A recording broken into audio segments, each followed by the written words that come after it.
Alrighty then. Alrighty then. Looks good. Hello, hello, hello, my friends. Jill Osborne from the Interstitial Cystitis Network. It is Sunday, June 12th of 2022. And after 2 blistering days of scorching heat out here in California, this fog came in. Oh, thank goodness. Wow, it's been a rough couple of days.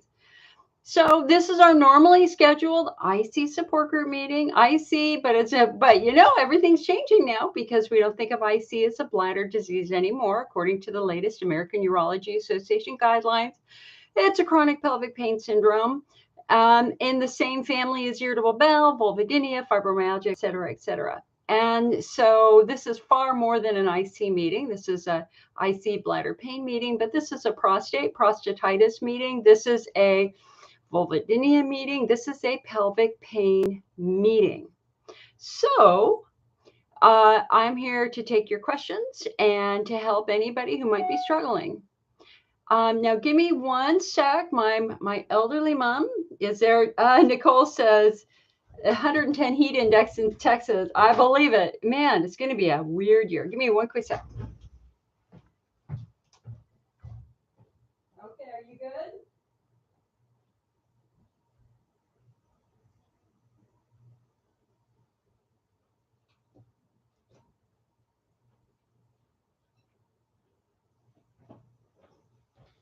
All righty. We've had a busy morning. Kayleen has COVID. Girl. Oh my God. Hello, Ann. Kayleen, okay. 2022 needs to be done with you. You've had enough. You've had enough. Hello, Allison from North Carolina. Nice to see you. Hello, Ann.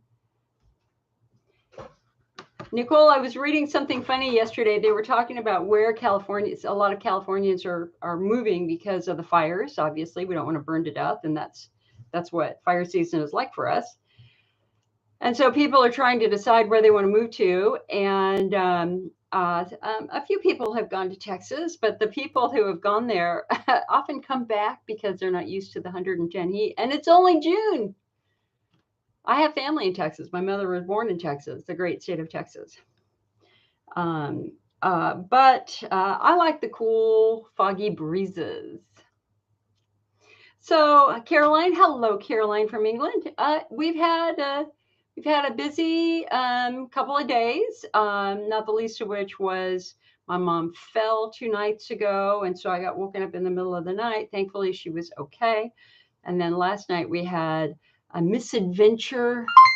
urinary misadventure in her bed.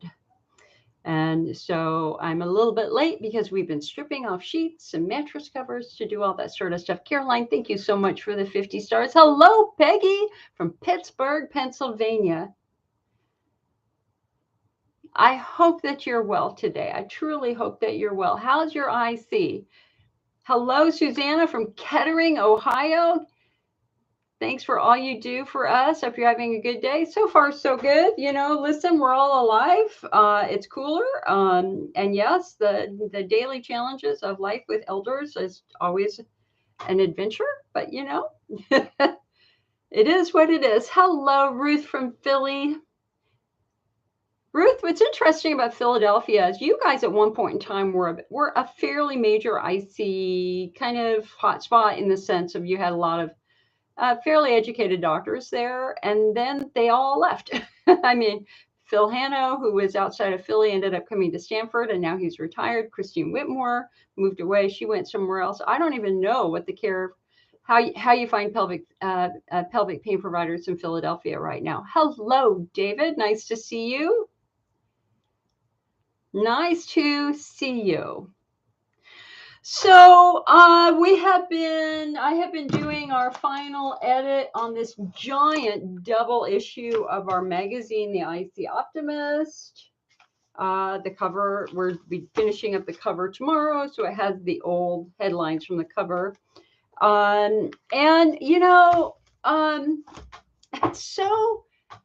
It's so interesting. Hi, Allison. She was diagnosed with Philly very quickly back in '93. And I was diagnosed in 92. I don't remember it was fall 92 or spring of 93, but I was diagnosed back then. So normally when I do these meetings, I do about a 30-minute little educational riff, and then we take your questions. And I want to talk a little bit about the why me's, the why me concept. So I think you guys know from running the IC network that I'm a very optimistic person, that I love what I do. I love helping other people.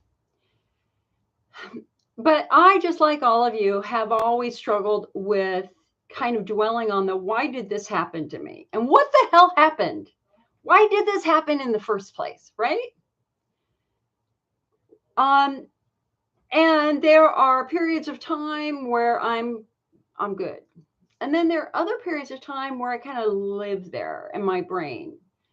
And I think for the most part, I'm very proactive with my health, and I'm very proactive with my mental health, and I know what I need to do to try to keep me going steady. But every now and then, I kind of dip right back down into the why me's. And I've shared this before in my 20s. So remember, I had frequency urgency in 7th grade. I had vulvodynia in high school. I had IBS in my early 20s, sensitivities in my mid 20s, migraines, etc. I am IC subtype 5 chronic overlapping pain conditions. And back in my 20s, I was very, very depressed. And I did not understand why I was laying in the fetal position every morning while my friends were out getting married and having babies, dating, getting married and having babies. For me, the pain was insane. I mean, it was just so bad, and it was so disrupting. And I got down to the point where I felt like I didn't deserve anything. I didn't deserve to go out to dinner with my family. I didn't deserve to go celebrate anything. If we had a family party, I kind of snuck in and then I left early. I often didn't tell people when I was leaving. I just kind of walked away in shame. And I think you guys know what I'm talking about, right? You're sick of the people commenting. You're sick of the people who are looking at you like, what the hell's wrong with you now, Jill? What the hell is wrong with you, Jill? Come on. And you're like, I did not know what was wrong with me back then. I didn't. I do now. I have no shame now, but back then it was rough, right? Back then it was rough. And so like, I still, even though it's 40 years later and I'm, pretty well adjusted overall, I still have those moments where I kind of like go back there a little bit, like, why, God, why? And whenever I have those moments, yeah, Allison says, or, but you look great, right? I still have those kind of moments of just real sadness that I could not do the things that I wanted to do, like have a large family. It just didn't happen. And I've shared before that there's some grief with that. But anyway, it is what it is. And so I was kind of doing it last week, right? And or maybe 2 weeks ago. And then these European Association of Urology chronic pelvic pain guidelines came out, and the AUA guidelines came out, and they're both talking about that this is not a bladder disease. The interstitial cystitis really is not a bladder disease in the great majority of patients. Yes, some of you have Hunner's lesions, massive inflammation. That is something different. But for the great majority of us, there is not a bladder disease process happening. That both EAU and AUA are saying nerves and muscles, nerves and muscles. That's what we have to focus on. And but again, the question is why? What the hell happened? What the hell happened that caused this? And I have some peace now because I know exactly what happened.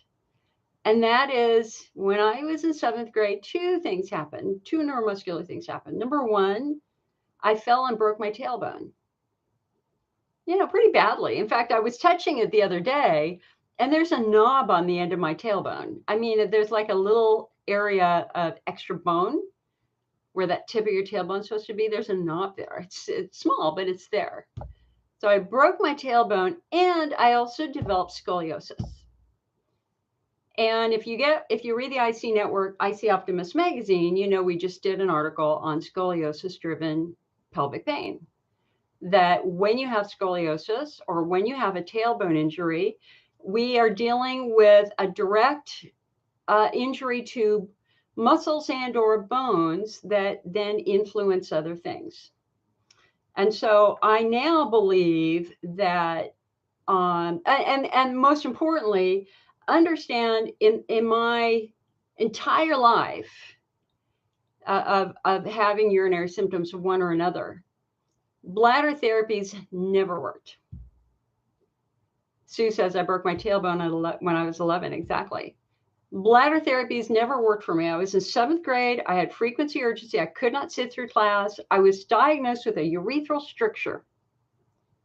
That meant my urethra had shrunk to the size of a needle in diameter. Normally, your urethra is about the length of your little finger and literally the diameter of your little finger. Mine was like a needle. And so what did they do back then? They stretched it open with a urethral dilation. And I had about 100 of those. And for those of you who are older like me, you had them too. That's what they did back then.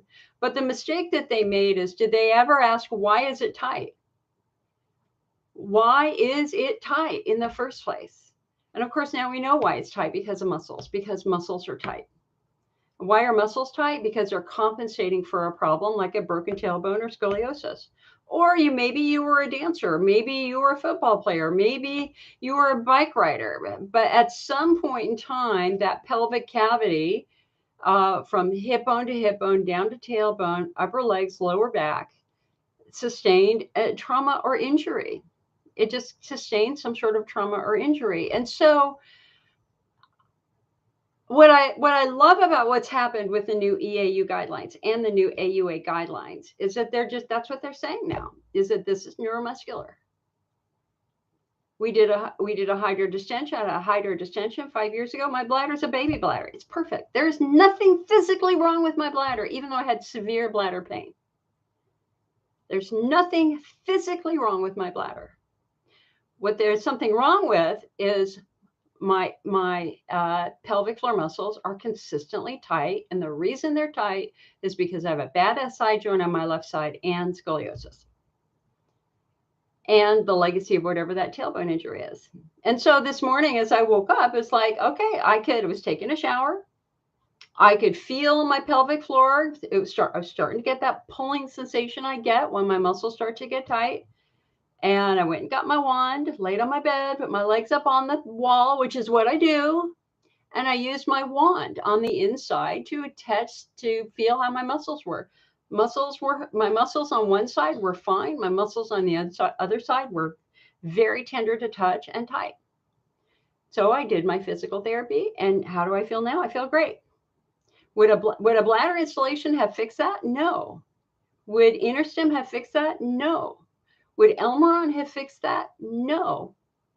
So this week I had 2 doctors call me out of the blue.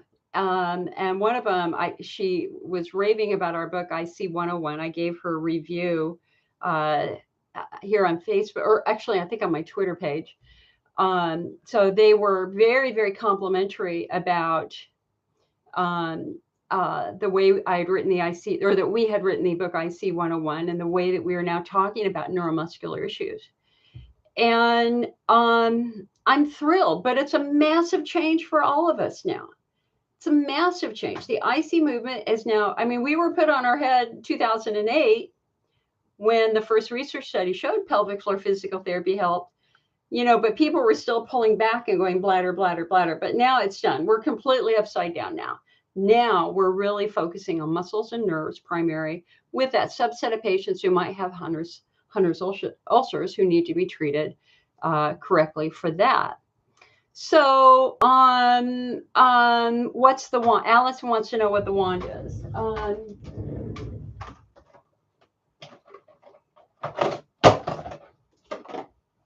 Here it is. This is the wand, and this is the Easy Magic Wand by a company called Icy Relief. You can get it from their website. We are not carrying it in our store anymore. The company was sold. But anyway, the product is still, I believe, absolutely outstanding. And so here's the wand. They have straight wands and they have curved wands. I like the curved ones because you can see it's going to be easier to go up if you need to. Let me get my model here for a moment.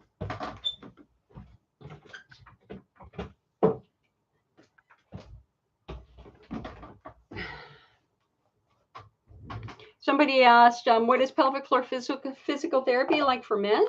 Well, guys, they're going to be doing external work and internal work. So for women, the internal work can be done vaginally and rectally. And for men, the internal work is done rectally. And I know it's gross and we don't want to do that, but there are moments, God, you know, guys, like, you know, I have no shame. I will like literally talk about anything. You know that. Where rectal massage actually really helps me too. You know, I mean, it does just a little bit with, you know, if how do I always know when my muscles are starting to get tight other than this pulling sensation? All I have to do is look at how I'm urinating and how I'm having a bowel movement. If my urine is stopping and starting thinner, it's not a normal relaxed flow, then I know my muscles are tight. If I'm finding that I feel like I need to strain to have a bowel movement, then I know that my muscles are tight, right? And so here's the deal. So here's your pelvic cavity, right? And on the inside of your pelvic cavity, we have our pelvic floor muscles. These are skeletal muscles. These are muscles that help you move. They help you sit. They help you open and close your legs. They help you walk. They help you jump. They are critical to our health. And so our challenge here with these muscles, number one, is that you can't really reach them from the outside. You can't. The only way to really reach them is from the inside, right? So you can see as I put my finger through this wand, I'm sorry, not through this wand, through this hole right here where the vagina would normally be, I can now get to these muscles and it literally took 2 minutes to get the muscle to relax. The challenge here is a tight muscle lifts off the bone and it starts interfering with blood vessels and other organs and stuff. And so it's about following the length of the muscle, trying to get that muscle to relax and be back in its normal position. Now, something else that is very interesting. So, you know, we have sit bones, right? So these are our sit bones. If you were to put your hand inside your butt cheek or push it up against your butt cheek, on your left side and your right side, you have sit bones. And for me, with my SI joint, because like here's your SI joint right here, right? So your SI joint is where your sacrum meets your hip bone. And if we look at it from the back side, here's our SI joint here. And I have had moments where these muscles right here are staying tight to try to keep this joint in place. And so every now and then I'll feel a pins and needles, like an inch or two to the left of my tailbone, right in your glute muscle. And I can externally massage that out. I just put my finger in there and just gently rub, and I can rub some of the stress out on the outside too. So let's look at the wand. Now, the reason why the wand is so good, is it gives you better access. So if I go ahead and put the wand in here, you can see how much farther I can get, right? And so here you are laying on your back. So you're laying on your back. So let's just pretend I'm laying on my back. I'm going to have my wand kind of facing downwards like this. And that's exactly how I'm going to get to these muscles. So again, the American Urology Association, the European Association of Urology are now classifying interstitial cystitis, bladder pain syndrome as a neuromuscular disorder / injury, except for those patients who have clear evidence of inflammation on their bladder wall, also known as Hunner's lesions. Then you do have a bladder-centric condition. And so getting back to the point that I was trying to make, this had me having these why me moments, like, why did this happen? Why? And now that the answer is solved. And I don't have to agonize over this anymore. I was hurt. I was just hurt. Like some of you are hurt. And we have to collectively take the shame and blame away from that, you know? And I can remember in my 20s, especially once I had to stop playing tennis, which was my social circle, because that's actually how I got my way through college, as I played a little bit of professional tennis, and I actually won money playing tennis. And then I was a tennis instructor for UC Santa Barbara while I was getting my pharmacology degree. And wrong sport for a redhead, because I had my first cancer like when I was 24. So that's why I stopped doing it. But anyway, all that circle of friends, they really just thought I was nuts. Like, what the hell's wrong with Jill now? And I can now very confidently, if and when I see them, and I do see some of them occasionally, I go, you know what, guys, it just goes back to an old injury. I just got hurt. Just like y'all get hurt, I got hurt. That's what happened. It was never all in my head. It's real. It's treatable. So I hope that makes sense. So just, I know if I'm doing it, that I always try to remind myself that when I'm having moments like that, I know so many of you are having moments like that. And again, I carried so much shame in my 20s, and that's all gone. And I want it to be gone for you. You've done nothing wrong. No shame, no blame. Y'all got hurt. And we got to figure out how you got hurt. Now, in the European Association of Urology guidelines, they're no longer using any disease that ends with a itis, cystitis, interstitial cystitis, and prostatitis. They don't want to use those anymore. And you mark my words, we're not going to be using those 5 years from now. This is what they call a chronic pelvic pain syndrome. But if you perceive it to your bladder, and you have no other pain, they're going to call it primary bladder pain syndrome. So it's still a pelvic pain syndrome, but the concept here is you're perceiving it to your bladder. If you were perceiving it to your vulva, you would be diagnosed with primary vulvar pain syndrome, no longer vulvodynia.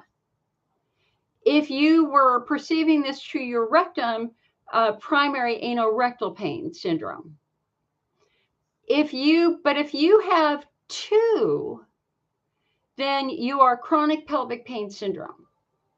We don't want to, for example, what happens to so many men is you're labeled with chronic prostatitis. And that's all they do, is they focus on prostate. You could be on antibiotics for years and never get better. You could be on prostate meds and never get better. This is one of the biggest movements in urology for the last 5 or 10 years, is getting doctors to stop telling men with pelvic pain they have chronic prostatitis. This has nothing to do with your prostate. It has everything to do with injury, a neuromuscular injury. So if you have 2 perceived pain centers, then you get the blanket chronic pelvic pain syndrome. But again, we're focusing on neuromuscular stuff, if that makes sense, right? Priscilla says, hi, Jill, how are you? I'm so grateful to you for teaching me so many things. How is Tammy? Did Tammy go for pelvic floor? Well, I did. They found trigger points. Yes! Thank you. They found trigger points. Of course, we do have the chicken versus the egg dilemma. Which comes first, the chicken or the egg? And for us, it's which comes first? Muscle injury, nerve injury, bone injury, or organ injury? Because some of you do have chemocystitis, where your bladder really did get injured. Because your bladder is in screaming in pain because of chemotherapy, your muscles get tight to protect you from that pain. So our therapeutic priority for that patient is to calm and soothe the bladder, and we're going to hope that the muscles release as we calm and soothe the bladder.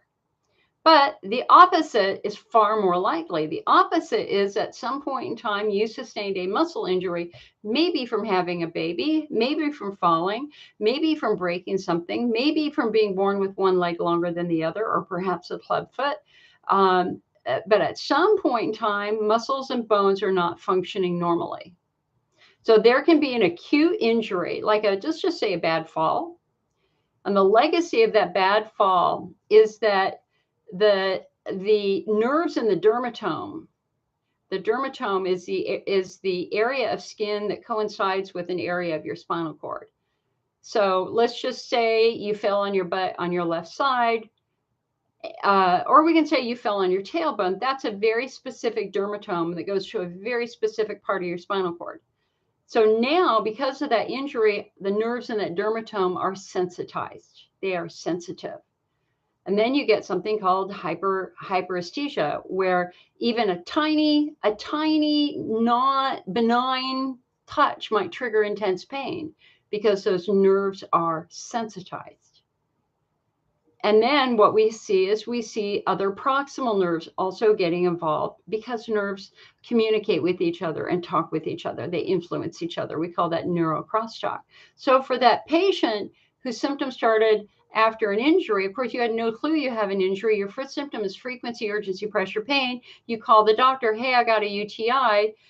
The doctor goes, all right, let's do antibiotics. The antibiotics don't work. You go back to the doctor. The doctor goes, maybe you got a drug-resistant UTI. They do more aggressive testing. They give you a stronger antibiotic. You might feel better temporarily, but it all does come back. But now all of your urine tests are negative. They don't find anything. That's kind of a sign that we're starting to deal with hyperesthesia. And then let's see. They might say, hey, you've got overactive bladder. They give you overactive bladder meds, or for your gentleman, they'll give you prostate meds. They don't work. You still flare. You come back to the doctor. Eventually you get the, God, I hate to break it to you. I think you've got this incurable disease called interstitial cystitis. Here's Elmeron. Here's the diet. I'll see you in 6 months.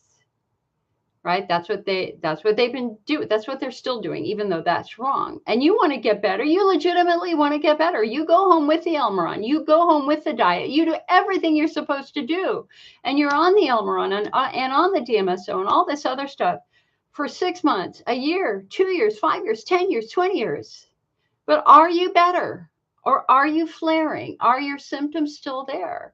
And what the AUA guidelines and the EAU say very clearly is if you're not responding to bladder therapy, stop what you're doing, take a step back, revisit the diagnosis. What did we miss? What did we miss? So in my case, I did dilations, I did DMSO, I did amitriptyline, I did imiprine, I did nortriptyline. Yeah, none of that worked. Why? Because it didn't fix, at least for me, my fundamental issue, which actually is incredibly tight pelvic floor muscles. So chicken or the egg, and you are an anatomical mystery to be solved. We've got to study your pelvis more. We got to study your history more. We got to look at any other events that might have happened that could be influencing your pelvic cavity in general. And do now a more individualized diagnostic workup. We're no longer going for the, hey, you've got interstitial cystitis, see you in 6 months. Now the new AUA guidelines say, all right, if you've got tight muscles, you're immediately referred to pelvic floor physical therapy. No waiting. Get your ass over to physical therapy right away. And sorry for swearing, but I'm a little animated right now. If you are over the age of 50, you have blood in your urine, and they think you might have Hunner's lesions, that is an immediate check for a cystoscopy. Why? Because if you have Hunner's lesions, we want to treat them. Because we don't want you to suffer anymore. At least here in my office, the number one cause of long-term pain in the IC patient is an untreated Hunner's lesion. Hunner's lesions respond beautifully to therapy. And the new AUA guidelines go through all the research. The research is amazing. The research proves that if you treat a Hunner's lesion with a steroid injection or fulguration or laser therapy, and now we even have hyperbaric oxygen and a couple of other things. Whoops, almost kicked my router down there. The pain goes away. The pain improves dramatically. And of course, we have this debate about what the hell causes a Hunner's lesion in the first place. And again, we're looking at neuroinflammation. It might be a nerve that's stuck in the on position, a nerve that's very, very traumatized, or it might be a viral infection, et cetera, et cetera. So let's talk a little bit about. I wanted to share a little bit of the new research that came out. We had the big AUA meeting, and here's something that I think you will find very, very interesting. So I've got a 2-page article. Again, you can see this is my edit, which is why there's red all over the place. So my second story in here is a Hunner's inflammatory mystery. So previous research has suggested that some patients with Hunner's lesions may have an inflammatory disorder.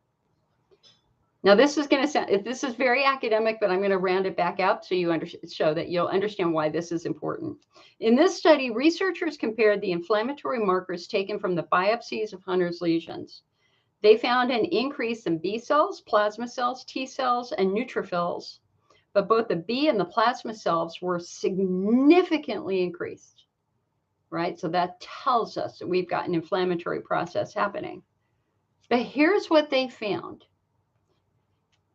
They found a unique expanding B cell clonotype in unrelated patients. They say, quote, such a finding is highly unlikely to occur by chance, and it is strong evidence that B cells in patients' bladders are reacting against a specific antigen. In other words, that there is something present in a lesion in multiple people that is triggering that inflammatory response. And one of the researchers came right out and said, could be the Epstein-Barr virus. And that is supported by other studies, which find that for some patients, Hunner's lesions are the result of a viral infection in the bladder wall. Let's see here. What else do we have in here that was cool?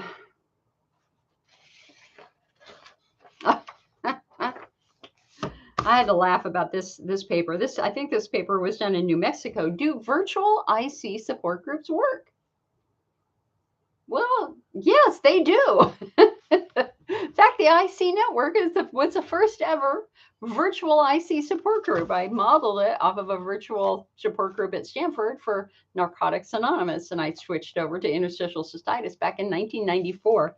And I think it's funny that 30 years later, they're going, yeah, virtual support groups work. I'm actually going to send an email to the research team. Also, another thing that we've talked about is for those of us who have chronic overlapping pain conditions. So we have the IC, we have the IBS, we have the vulvodynia, et cetera, that, and the classic thing that we see in somebody with chronic overlapping pain conditions is severe anxiety disorder. And what that research studies have now shown us is that the connection is our central nervous system. Why do we have multiple pain conditions? It's basically an injured nervous system. It's not mental illness. Nobody's saying it's mental illness. It's nervous system sensitivity, for lack of a better term. They call it a central nervous system maladaption. So, and in that research, what it shows is for patients who have multiple pain conditions, that your brain is basically stuck in fight or flight. Your brain at any given moment of every given day is thinking that your life is at stake. And this is not healthy. It means your heart rate is raised, your blood pressure is raised, your muscles are always tight because your brain perceives that your life is in jeopardy. And the classic sign of that, aside from all of this sensitization, like a sensitive sense of smell and sensitive skin, is anxiety disorder and catastrophic thinking. And that's just your brain guarding. It's just your brain guarding. Your brain literally thinks that your life is at stake. So it's trying to protect you. This is the most primitive part of your brain. And so we have a research study that shows that if we reduce the anxiety and the catastrophic thinking, guess what happens? The pain improves. And so that's important. Study on ankle stimulation from Stanford that showed that the ankle stim was working for patients, et cetera, et cetera. So lots and lots of good things. Another thing that we have in this magazine, and the magazine should be done next week and at the printer next week, hopefully maybe on Tuesday. We have a hydrodistension survival guide, 10 essential tips to get through a hydrodistension. We have let's see here. We have an article, 15 strategies on making motherhood a bit easier for those of you who are struggling with pelvic pain, but you have children. Stacy Shannon, our wonderful writer, wrote those 2 articles. I have an article on vitamin D health. I didn't really understand that vitamin D directly influences pain, pelvic pain. So we have to make sure our vitamin D levels are normal, because you cannot if you take too much vitamin D, that's a whole nother problem. Too much vitamin D is dangerous. So you can't self-medicate. It's important you have your vitamin D levels tested, which I did last week. I still have a big bruise from all the blood tests I had. See that? I had them, they were checking my thyroid, they were checking my B12, they were checking my hemoglobin, all sorts of stuff. Everything came back normal, although my vitamin D is still a little bit low.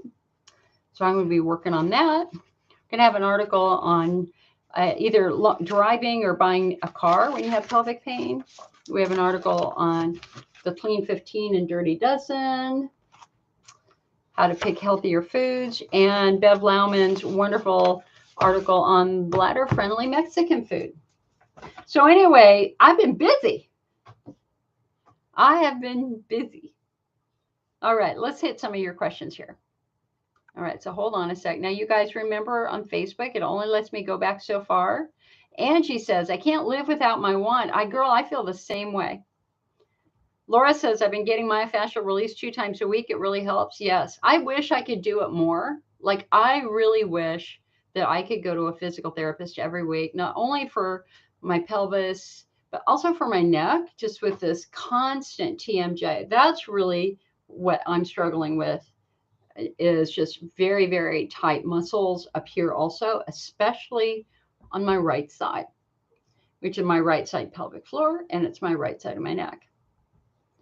Allison says she has ulcers. So Allison, have your ulcers been treated?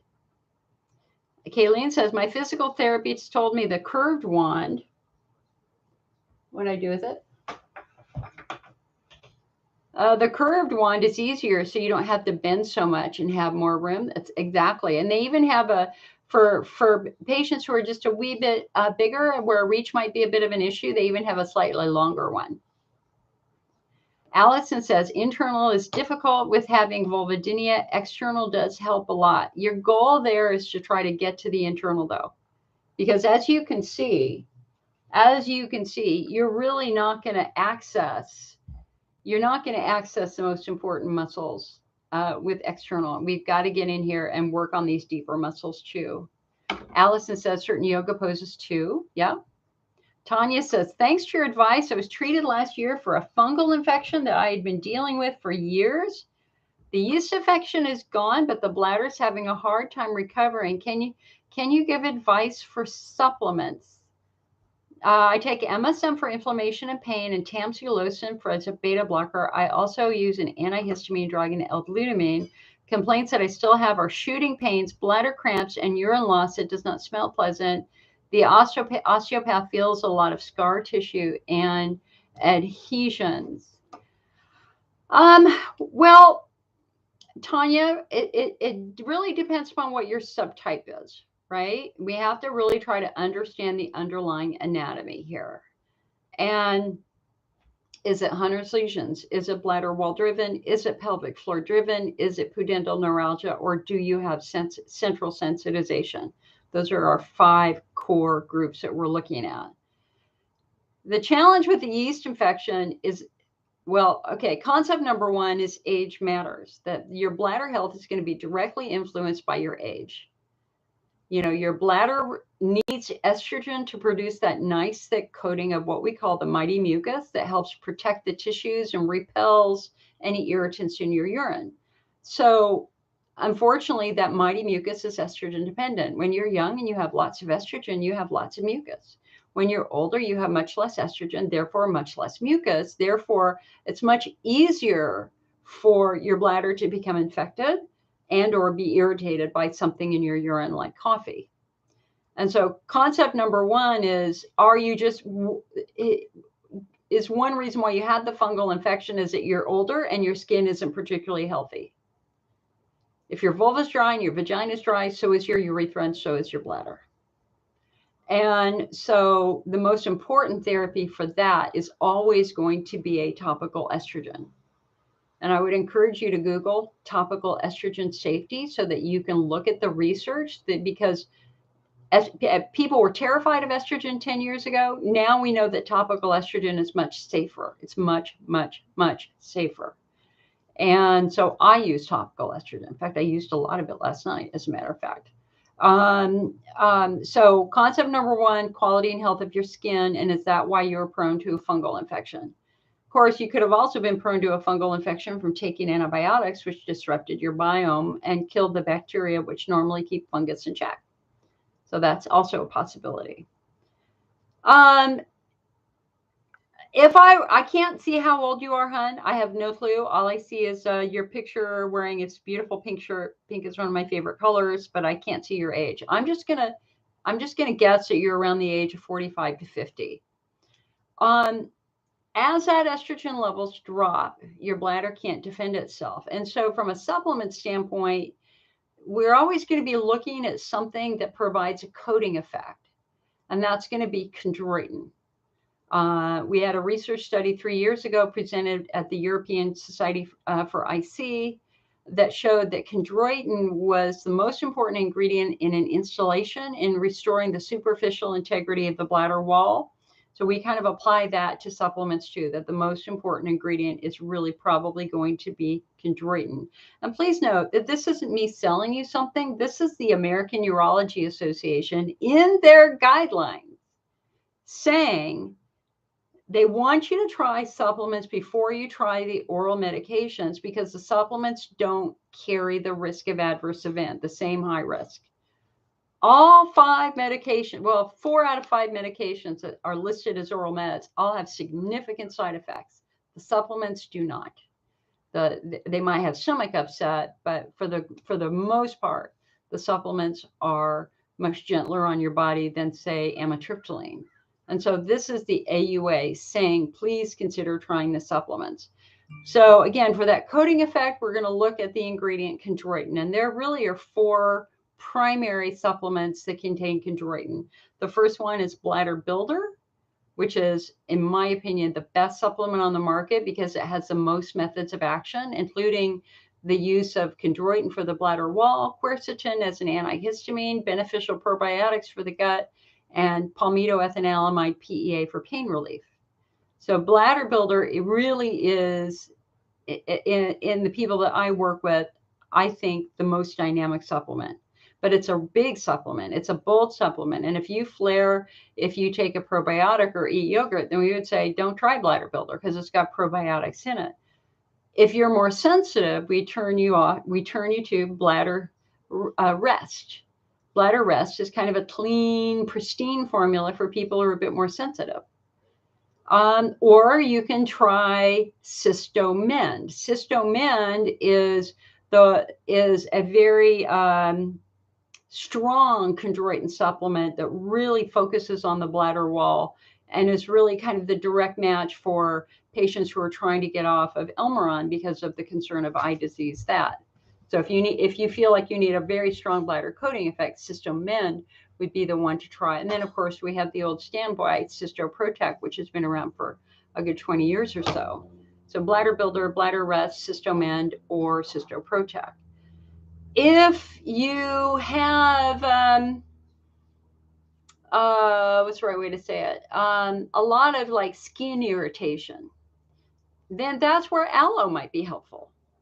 You know, think about if you have a sunburn and you put aloe on it, it's calming and soothing to that skin. It's not necessarily going to give you a strong bladder coating effect, but on the other hand, it might actually kind of calm down those tissues a little bit.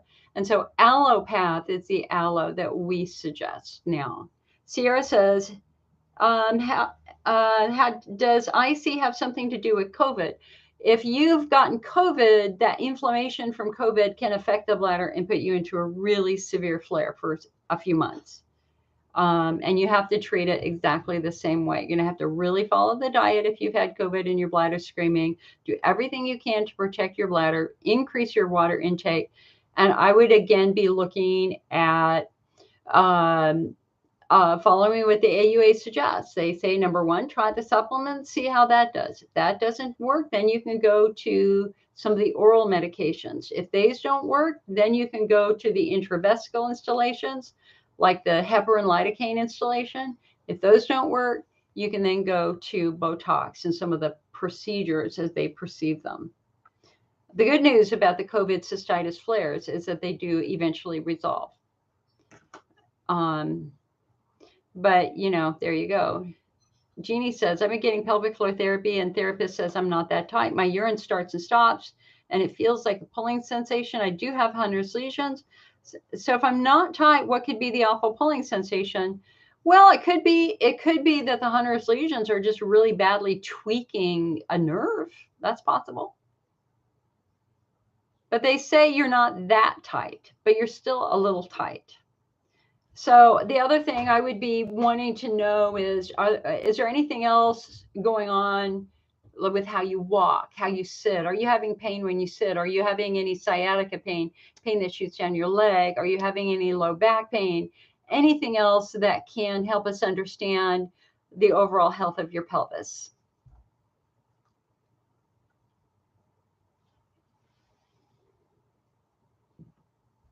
Loretta says, the IBS can become severe. I find pelvic floor a necessity. Yeah. Rhonda says, can you also talk about neurogenic bladder caused by neuropathy? I take Peora from your site. I have no clue why I have this.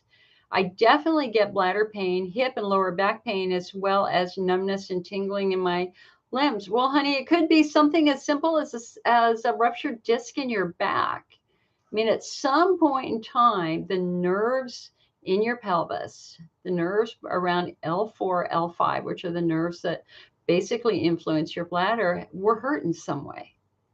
And you now have a neuropathy. And so that basically means that those nerves are not functioning correctly.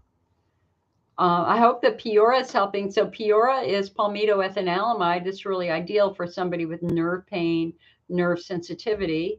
That's what I take because I am absolutely a sensitive patient. I am absolutely IC subtype 3, IC subtype 5.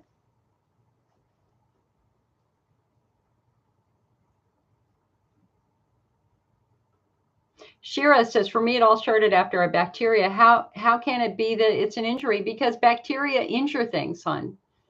That when you have a raging bladder infection, it's destroying things. It's let me get my, I have a little slide here. Hold on.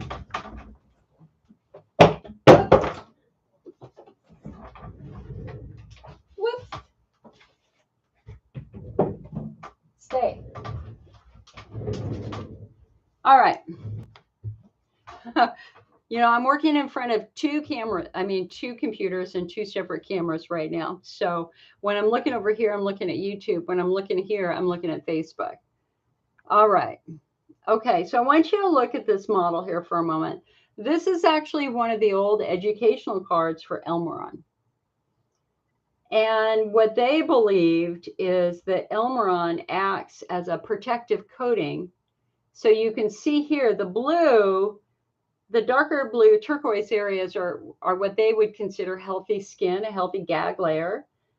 But the gag layer is missing right here. And so what they believe that their medication is doing is creating a coating in here.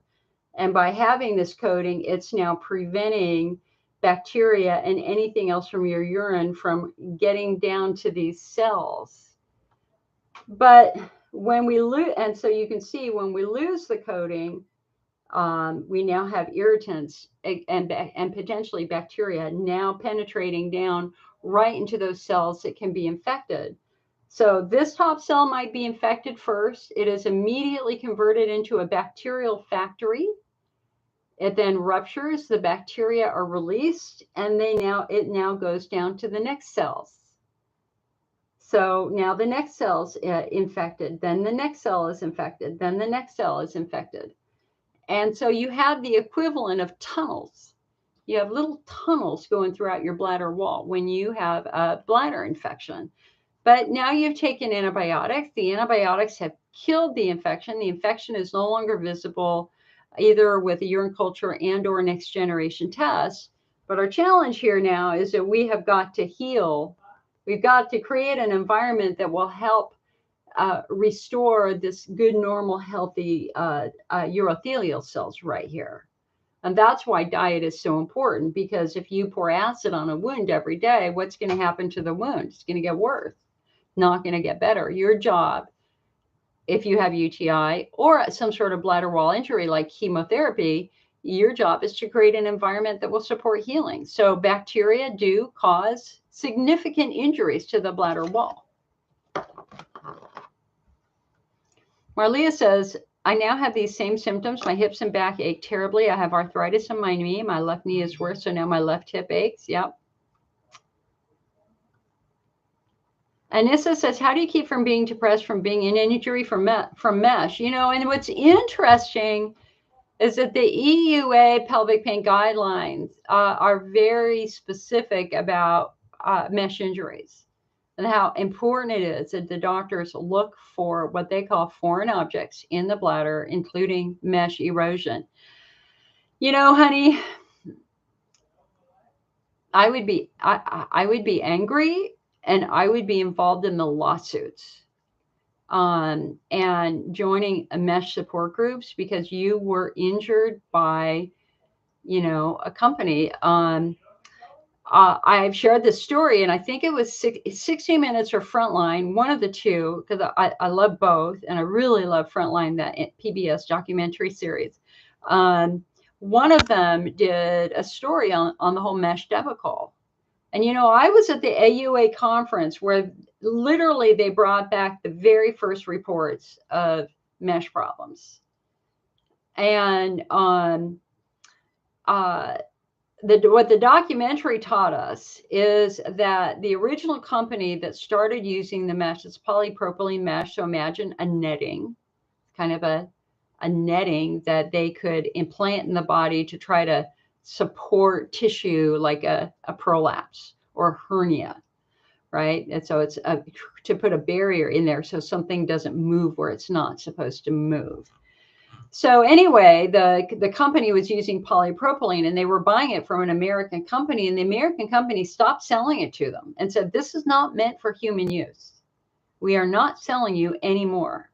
So what they did is they went to China and they bought it from somebody, a mysterious company in China, and they bought like 40 years worth of mesh. It's crazy. And the documentary went and found the storefront. It was a nasty little storefront. And the company, in their own documents, to even import it into the United States, they admitted that they had to change the labels to hide it, right? So then they, through a very shaky process, imported this polypropylene mesh into the United States.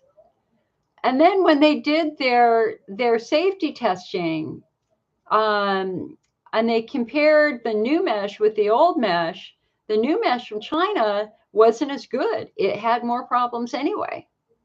So it's just this whole crazy debacle here. The other thing is, at that conference, I mean, the thing about the mesh is it moves through tissue because it's not meant to be in the human body. So it moves.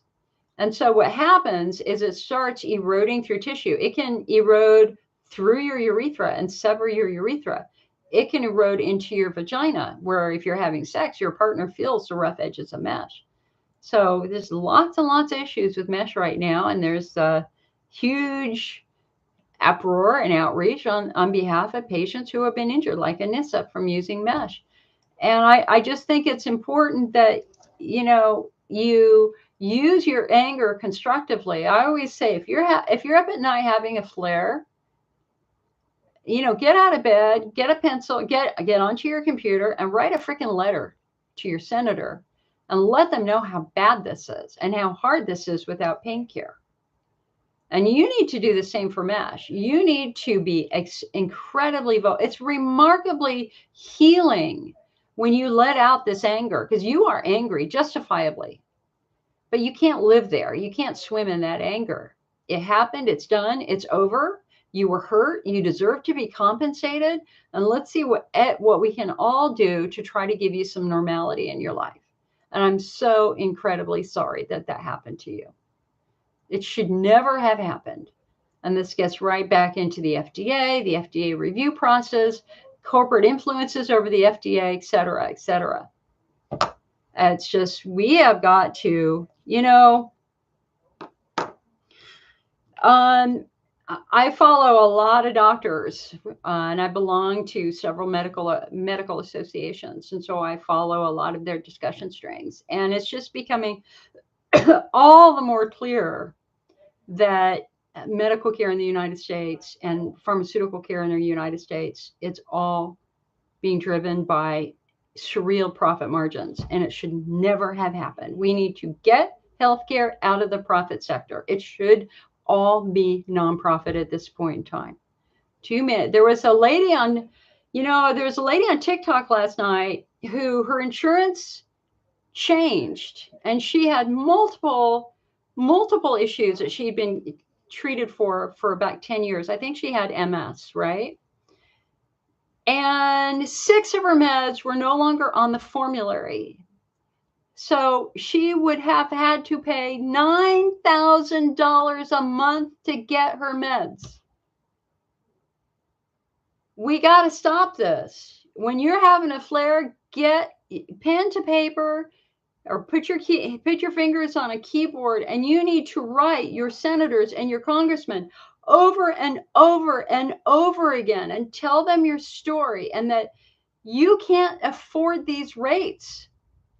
This is wrong. We have to stop this. We have got to find a better balance. It is surreal that the US government pays companies to develop meds, and then they're using our tax money, millions of dollars, and they can still charge full price, even though we paid for the research. We got to make some changes here, and that means getting corporate influence out of medical care and pharmaceuticals. Allison says, mononucleosis triggered all of my immune systems. Hello, Epstein-Barr, the Epstein-Barr virus.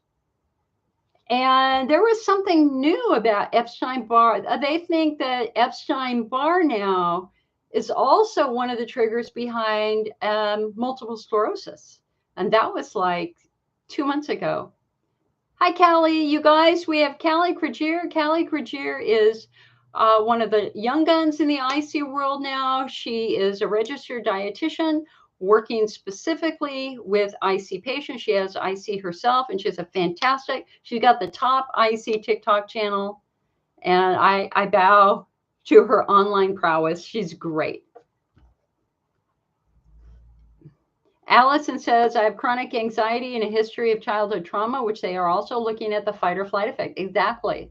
A lot of us do. A lot of us do. Rhonda says, I'm sorry, this pain is miserable. I'm miserable now with my left hip. I recently got a steroid shot that did nothing for the pain. Rhonda, you need to get this book. Where is it? Here it is.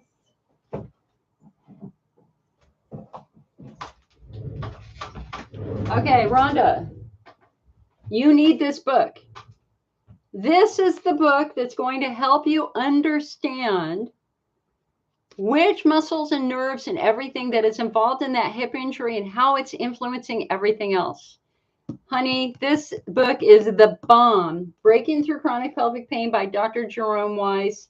In my opinion, the best book ever written for pelvic pain. It is so useful.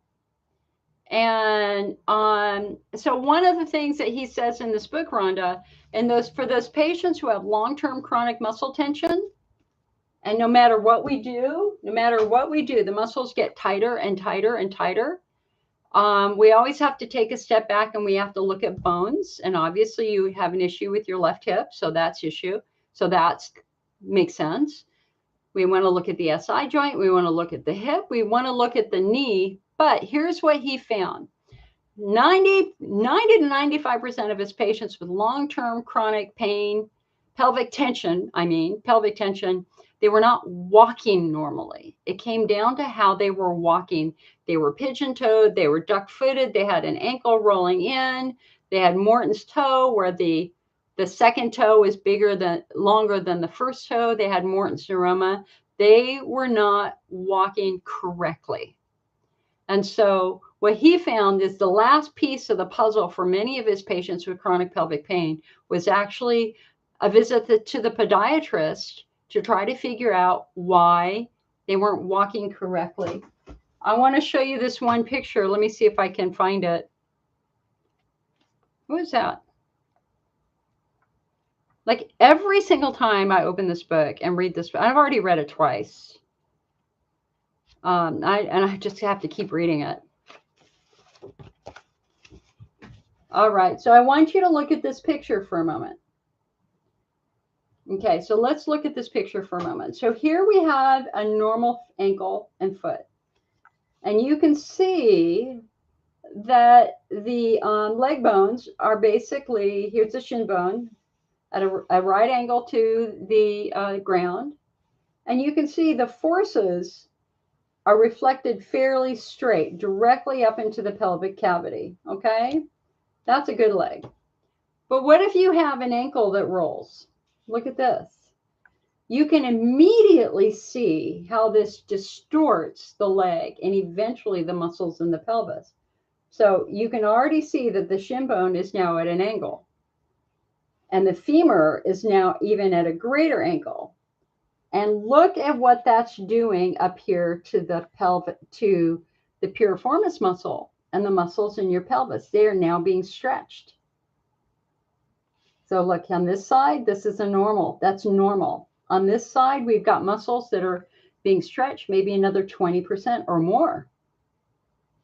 All from a rolling ankle. Isn't that interesting? It's just so interesting.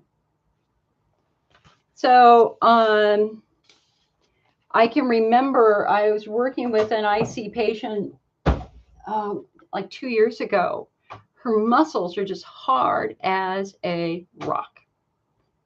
No matter what they did, her muscles stayed tight over and over and over again. And it turns out she was born with a club foot. And so she was unable to walk normally. You know, she didn't have toes. She had a club foot. And clearly that's why, as you can see from that picture, that's going to directly influence her pelvis and cause pelvic tension. So getting her trying to walk as healthy as possible so that forces are come up the leg straight rather than one to the side, and that's hard. Kayleen says, I can't tell you how many times I've been thrown the somatic card. And you know what I would throw right back at them is the number one, girl, you got pictures. So how about the endometriosis card? You know, how about the injury card? Anissa says, I have a severe anxiety because of pain. Oh, I did too. When I finally, and I've shared this before, I used to have panic attacks before going to the urologist because I just felt like they were hurting me all the time, you know, because I had DMSO installations, which were very painful. I had lots of tests. Those were painful. And I kind of got to the point where I would have a panic attack. I'd be walking around in my backyard just crying. And I would get there, but it was just miserable, right? Absolutely miserable. And so that was the moment where I just said, listen, yeah, I might have a master's degree in psychology, but this is outside my skill set. I need better anxiety management tools. So when I went to the anxiety management class that completely changed my life, and people were sharing what they were afraid of. Some people were afraid of driving across bridges. Some people were afraid of walking into a store. Some people were afraid. We had the first state lottery winners in our class, and they were afraid for their safety. I was afraid of pain. I was afraid of pain. That's why I went, is I was afraid of pain. Which kind of, the instructor kind of paused and was like, okay, that's interesting. I was like, well, every time I come, you guys hurt me. So, it's like, okay, I get it. And taking that anxiety management class completely changed my life. And I encourage everybody to do this, because as long as you're living in anxiety, your brain is intensifying that pain. That is that primitive part of your brain that is part of fight or flight. This primitive part of your brain, its sole job, the sympathetic nervous system, is to save your life. And when you're in anxiety, that part of your brain is going, uh-oh, your life may be at stake, and it's intensifying everything. We have got to improve our anxiety management skills. And it works. And I have not had a single panic attack since I took my class. And I have a video on our website that talked very specifically about that class. Completely changed my life. And that's one reason why I'm doing so well now. And I don't live with that shame, and I don't live with that trauma, and I don't live with feeling like my life was over. I just don't, I'm not there anymore. I'm very attentive to negative thoughts. I have one negative thought, I do a deep breath. I have two negative thoughts, I do my stop sign, deep breath, minimize the thought. And only once have I had three negative thoughts in a row, like in the last year. I nip that sucker in the bud. Because I know that every time I do that, I'm reinforcing fight or flight. So I take a step back, I take a nice, slow, deep breath. I visualize the stop sign, slow, deep breath, and I remind myself it's a thought. It has no power. So what I say to myself is, oh my God, Jill, you're not God. You can't predict the future. For all you know, tomorrow's going to be a great day, one of the best days of your life. Get over it. It's a thought. It has no power. And I talk about that. I've talked about that many times in these meetings, and I have a video on what this class taught, which was how to break yourself out of fight or flight. And it's all about controlling adrenaline, and the way we control adrenaline is with oxygen. All right. Prasidam said, I also have urethral syndrome, and I'm in the process of lubricating it. So you were right. Bladder wall estrogen atrophy, pelvic floor muscle spasm. Yep. And you're on the right path, hon. You're on the right path. Allison said, I have to work all the time on the catastrophic thinking and anxiety, always in fight or flight. Vitamin D helps my syndromes too. So Allison, it's a journey, hon. It's a journey. The challenge here is that you're living in fight or flight right now. Every time you have a negative thought, you get a jolt of adrenaline. And the problem is that you having negative thoughts every 5 minutes. So you have 100 jolts of adrenaline floating through your bloodstream every given day, which is driving the fast heart rate, the high blood pressure, the muscle tension. And so the class that I took that was taught by a surgeon with anxiety, what he basically said is, listen, we're not here to analyze your childhood. We're not here to figure out what happened. We're here to try to get you out of fight or flight. And the way that we're going to do that is with oxygen. Oxygen renders adrenaline chemically neutral. So the system that they taught us is whenever you have a negative thought, the first thing you do is visualize the stop sign. Just close your brain. Just stop. Stop it. I don't want to hear it. Stop it. You got to tell your brain to stop it for a moment. Then nice, slow, deep breath. In for 3, out for 3. And that deep breath renders the adrenaline from that negative thought chemically neutral. Okay. And then you got to remind yourself it's a thought. It has no power. It's just part of fight or flight. That's all. It's just your brain thinking your life is at stake. So it has no power. It's just a thought. So again, what do I say to myself is, oh my God, Jill, how arrogant can you be? You're not God. You can't predict the future. For all you know, tomorrow's going to be a blessed day. And I move on.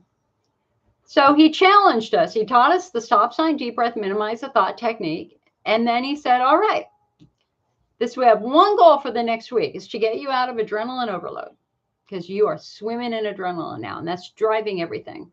So as soon as you walk out of this classroom, you do it. Stop sign, deep breath, minimize the thought. Please pay attention to your thoughts.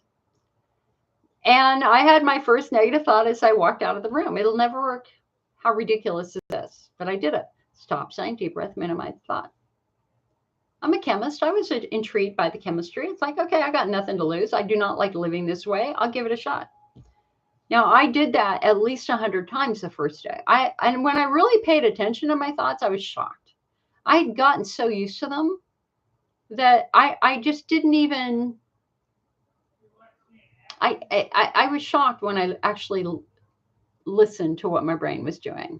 You know, like, you're hopeless, you'll never get better. You know, I just was shocked. But I did it. Every time I had a thought, stop saying deep breath, minimize the thought. Did it at least 100 times the first day, probably 200. The next day, I did it about 50 times. The third day, I did it about 20 times.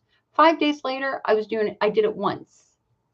And for the first time in 20 years, I was at peace. It's like, ooh, wait, man, I feel so good. Because I was no longer swimming in anxiety. I was no longer swimming in adrenaline. I was nipping that sucker in the bud. And that's what I do. I have not had a single panic attack since I started that technique.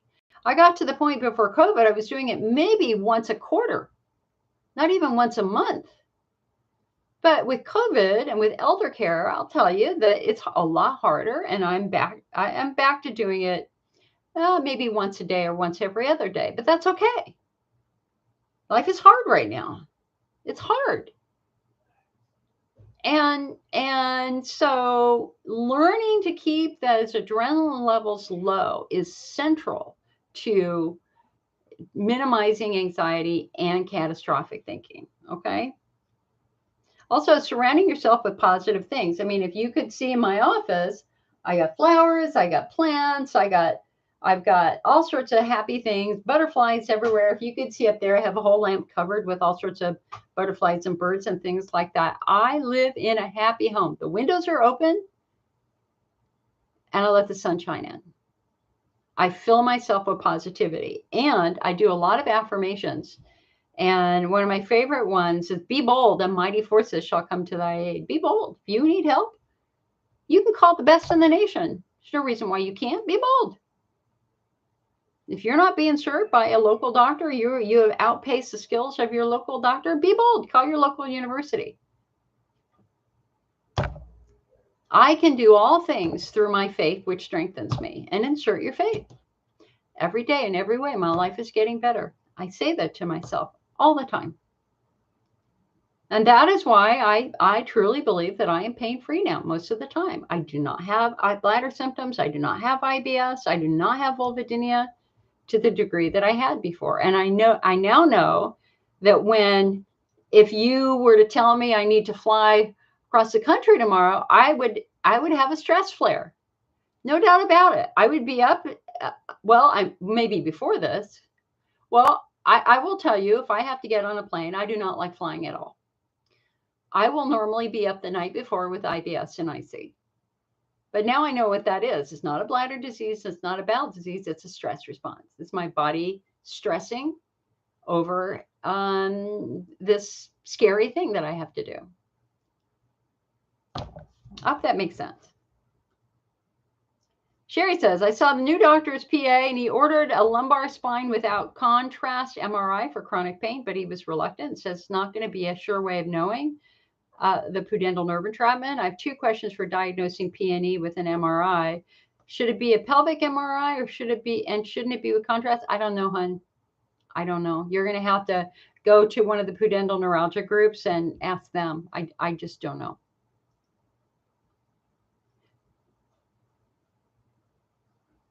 Anne says, can overactive bladder be the same as IC? Yes. But there's a subtle difference. So overactive bladder patients have frequency, urgency, but they usually don't have pain. But they do have is incontinence, where the IC patient or the pelvic pain patient is going to have frequency, urgency, pain. But the big symptom is an urgency. If you're running to the restroom because you're going to leak and you're trying to prevent incontinence, then that points us to overactive bladder. If you're running to the restroom to reduce pain, that points us to nerves and the bladder wall, such as ICBPS. Victoria says, how do I feel about chondroitin sulfate? I think it's the single most important ingredient in any supplement. And if you happen to live in Europe and you're able to get Ioloril, which is a chondroitin hyaluronate bladder installation, that is probably the best bladder installation on the market. Lisa says, can occasional bladder area pain that lasts only seconds happen when you're not having an IC flare? I notice the pain sometimes happens when my bladder is full, but not always. It could be a spasm. It only lasts a second or two. Well, I mean, I would want to know what your body position is. Pay attention to your body position. What are you doing when it happens? Are you sitting? Are you standing? Are you moving? Are you twisting? I mean, the fact that it's only lasting a second or two is interesting.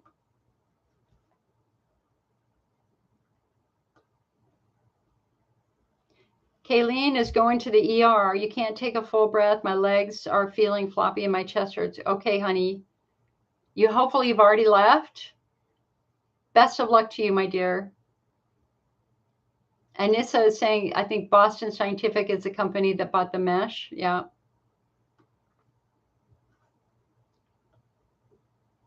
Peggy says, I have anxiety disorder and catastrophizing, thinking certain foods irritate my bladder and cause burning on urination.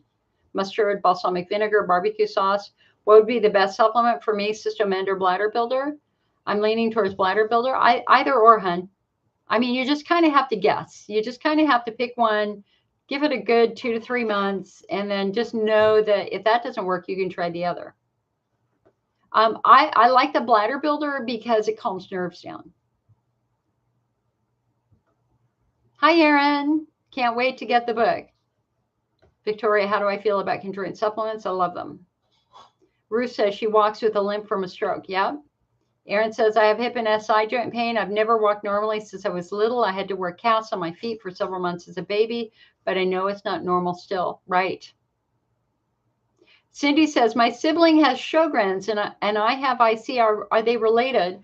Well, you know, that's really interesting because, in fact, I was talking with another doctor. I won't say who, but another very national doctor. He didn't give me permission to talk about what we talked about. But it was a very positive, encouraging discussion. And I asked him about that because what he said to me is he said they were actually subtyping like 30 years ago. They already saw the clear divisions between bladder-centric, muscle-centric, nerve-centric.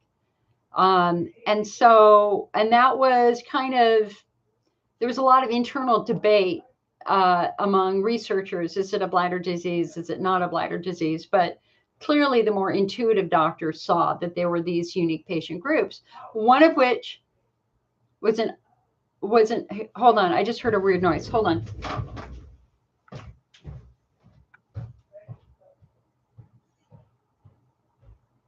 Everything okay? What was that noise? It was like somebody yelled. What we need is to have twice as big with better stuff around. Yes, we do. Mom, are you okay? Yeah. You got this? You got this? Okay,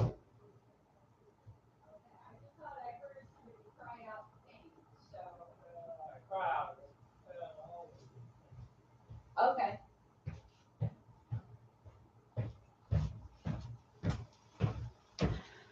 Alrighty, everything is okay. This is a case of two deaf elderly people who can't hear each other, so they yell. You should hear what they yell about sometimes. It's hysterical. My dad, my 99-year-old dad, wants to drive. He wants to get in his car and drive. But he failed the eye exam at the DMV. He has one eye that basically has a hole in the retina. And anyway, we had this, he He brought it up again 2 days ago. All day it was, my eyes are fine. My eyes are fine. It's like, Dad, you can't drive with reading glasses. You have to drive with your driving glasses. But these are my driving. No, they're not your driving glasses. Those are your reading glasses. Here are your driving glasses. Anyway, it's hysterical. Okay, so anyway, getting back to Sjogren's. So I was talking with this other doctor, and I said, what about the autoimmune cystitis patients? The patients who do have Sjogren's and lupus. Should they be treated differently? And that's when he brought up cyclosporin. That cyclosporin, it seems to be remarkably helpful for people with autoimmunity. So are they related? They can be. That yes, there is a small subset of patients who have autoimmune disease that is affecting their bladder, lupus, Sjogren's, rheumatoid arthritis, and it's affecting their bladder. PK says, hi, it's Robin. Need to ask you questions about Social Security again. All right, go for it, honey. Go ahead and write them down. I'll answer them.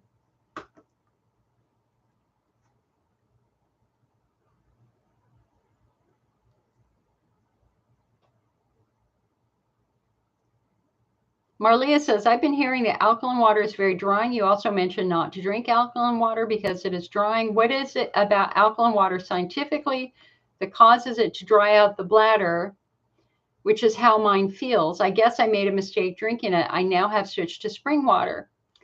It's not that it's the drying effect is secondary to what it's actually doing, because it's actually stripping tissue.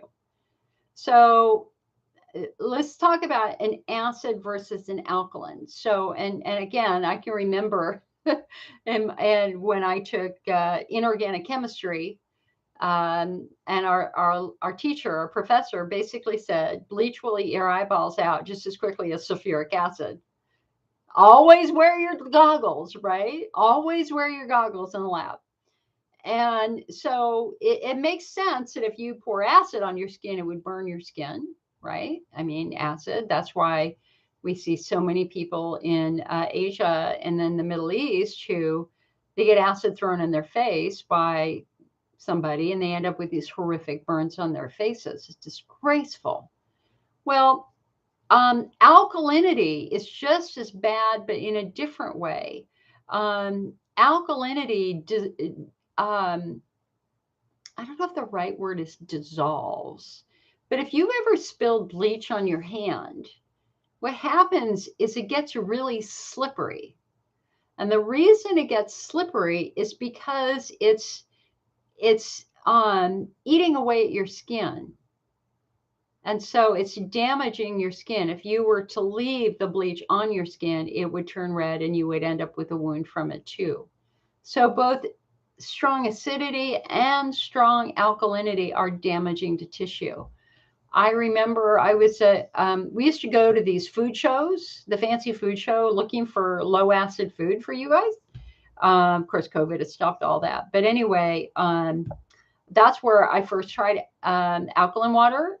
And I just took one sip, and I'm telling you now, it sucked all the mucus out of my mouth. All of it. It was miserable. I was miserable for an hour afterwards because that's one little tiny cup of alkaline water. So there you go. It's just not, I do not believe that it's healthy. If you, for example, I think drinking alkaline water all day, every day is a terrible mistake. I do. But if you want to have one a day after lunch because you're going to eat something that's slightly acidic and the alkalinity can balance out the acidity, okay, I can go with that. But as a long-term strategy, it's not useful.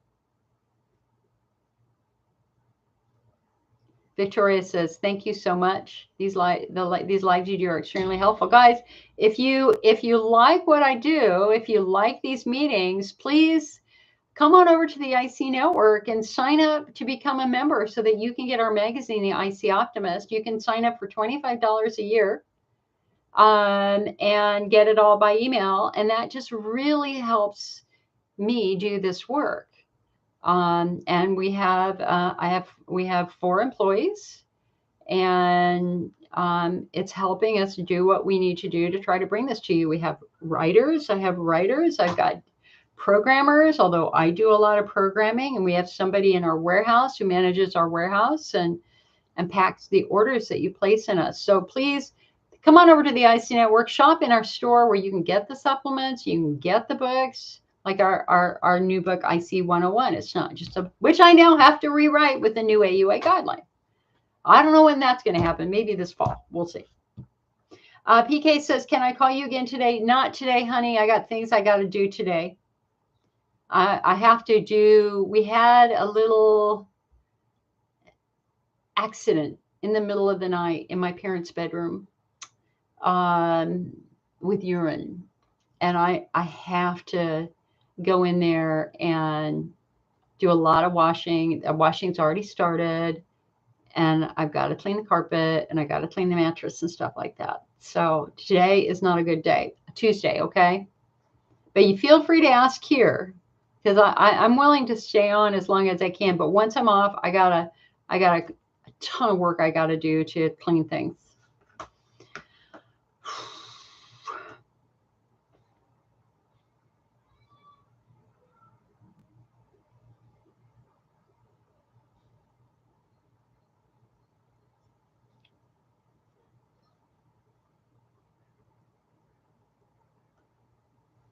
Thank you, honey. She says, okay, love you. I understand. Thank you. Thank you. And tomorrow I'm having a CAT scan of my sinuses because we're still trying to figure out. So I had 2 root canals in my front teeth 2 years ago. And one tooth still hurts, but it hurts when my sinuses are painful. So I'm in the ultimate chicken or the egg. Is it my sinuses causing my tooth to hurt? Is it my tooth causing my sinuses to hurt? And so I woke up this morning all congested, and about 15 minutes later, my tooth started to hurt. So, but if I drink something cold, my tooth starts to hurt. It's crazy. So we're going to have to, so I'm going to have the CAT scan because the endodontist thought that there was a pocket of infection above my right front tooth. So we're going to do a CAT scan to see if we can find that infection. And it's been a bad allergy year. Like I'm congested right now. But if that shows negative, then I'm going to have another root canal. They're going to have to take off my 2 front teeth again. And God only knows what that's going to be like. Okay. A stop sign. Deep breath. I did it before. I can do it again. I did it before. I will do it again. It's just a freaking tooth. And if we have to pull the tooth, we'll pull the tooth and I'll just do something else. I do not like dental pain. Life, right? It's always something. It's always freaking something. Oh, hey, Karen. Nice to see you. You're done. Yay! You're waiting on a root canal myself now? I know. I have had, probably about 8 root canals in the last 10 years. My dentist, our childhood dentist, what they did is they hollowed out our molars and put silver in them. And then the silver expands and contracts and eventually cracks all the teeth. And so I haven't had root canals because of cavities. I've had root canals because of cracks.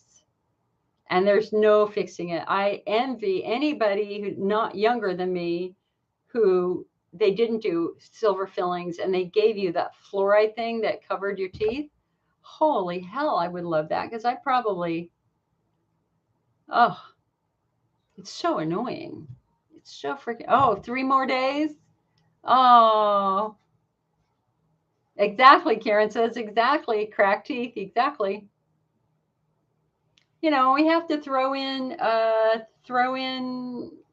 TMJ, and my reality now is that I'm manifesting my stress, not my bladder anymore. I'm manifesting it in my jaw. And when I wore a mouth guard, it was that much worse. The mouth guards made it much, much worse. It totally started to dislocate my jaw. So now it's using a lot of neck stuff at night and taking a muscle relaxant and just trying to get things together. And Karen reminds me that as I was going through the AUA guidelines, and also as I was doing other work, because I have a top secret project that I'm working on right now. One of the things I learned on this top secret project is that if you've got Hunner's lesions, you should not be doing chamomile. What's the number one tea for people with, pelvic pain, bladder pain, and bowel pain? Is chamomile herbal tea. But chamomile actually intensifies the effect of cyclosporin. So Karen says, hey, cyclosporin has caused really low folate. I now have to take folic acid. Is it IC friendly? I think it would be. Anybody else out there have a problem with folic acid? I honestly, I haven't had anybody call to complain that folic acid has bothered their bladders. I'd be stunned if it did. Victoria said, I took Elmeron for 10 years. Oh, and actually one last thing, Karen, sedation dentistry.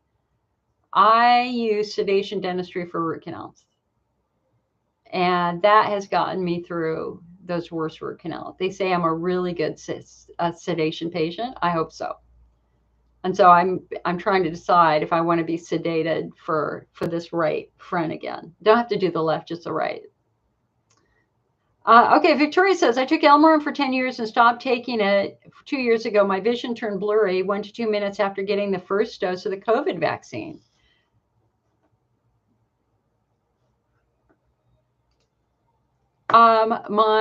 Somebody said that my vision turned blurry after the vaccine due to something I was taking for my bladder, and she said that I have an autoimmune disorder. Any ideas of how I can fix the blurry vision? Well, Victoria, you need to have a retinal exam. Have you had your retina examined yet? So here's something we didn't know. What we didn't know is that the retina has glycosaminoglycan cells, or a layer, not cells, a layer, just like the bladder does. The gag layer is a protective coating on the bladder wall. It's the mighty mucus. Well, it turns out the retina also has similar cells. And so the reason, one of the theories as to why Elmeron / pentosan polysulfate is causing the eye issue is that it's being attracted by the gag cells in the retina, and it's actually changing their color. Here, hold on. Let me grab this. Let's see here.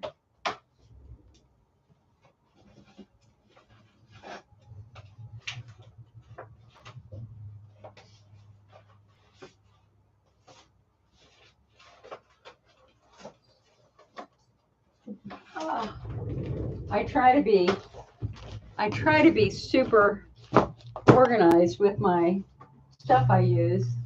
All right, so, and I just redid all these files this week.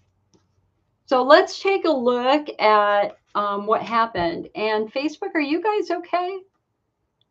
Okay, yeah, it looks like you guys are okay. Okay, so again, to give you guys the guides to breakdown, it was the Emory Eye Institute in Atlanta, who Dr. William Pierce, Dr. Marie Chen, and Dr. Neeraj Jain in Atlanta, they're the ones who believed that they had discovered a new retinal disease associated with the use of pentosan polysulfate. And so they published back in 2018 their first paper, and this is their first paper, Pigmentary Maculopathy Associated with Chronic Exposure to Pentosan Polysulfate. And one of the mistakes, it wasn't their mistake, it was other people's mistakes. This first paper is a case series. It's the story of 6 unique patients, and it's the data from 6 patients who took Elmeron and who had very clear, obvious changes in their retinas. And so let's look at this picture here for a moment. So this is the same patient over time. And what this is doing is that this is showing a progressive nature. So this is the first appointment, early into it. This is later, and you can see more changes to the retina. And then you can see now here widespread changes to the retina.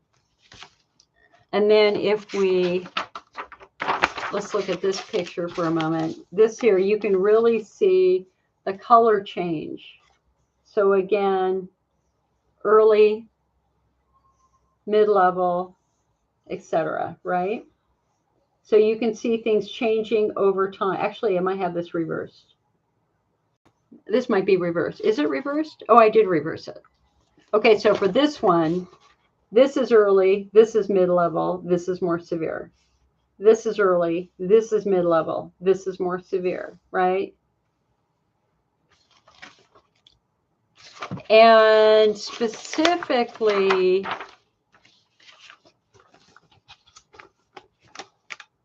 this is really interesting because this is a cross-section of the retina.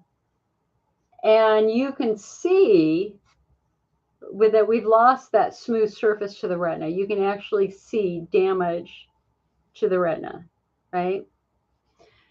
So Victoria, concept number one is you need to have a retinal exam. And if your retina is showing, and it's not a regular eye doctor, you have to go to a retinal specialist. And there are very specific tests that they want you to do that are recommended. Autofluorescence, near infrared reflectance. Anyway, the retinal doctor will know what to do. The great majority of retinal specialists now know about this. They're, they understand that this is happening. So let's get your retinas checked. And so if your retinas are showing signs of what we call pigmentary maculopathy, then I think you can make that correlation with the Elmeron. But if your retinas are normal, then something else happened. And they're going to have to figure that out. Could the COVID vaccine cause an issue with your cornea? Maybe, but I don't know of any COVID vaccine issues that would affect your retina. But the Elmeron, certainly, you took Elmeron for 10 years. And if you look at the FDA warning says the biggest risk appears at 3 years or more. So you're well past that 3-year mark. And in our COVID society, in our pigmentary maculopathy patient study that was presented to the FDA, we had patients report changes in their vision in the first year. So you won't know until you get your retinas checked. And that eventually, that is what's going to help us try to figure out what's going to make it better. We have one paper that was published with one specific therapy that appeared to help the Elmeron pigmentary maculopathy. And I have a website on it.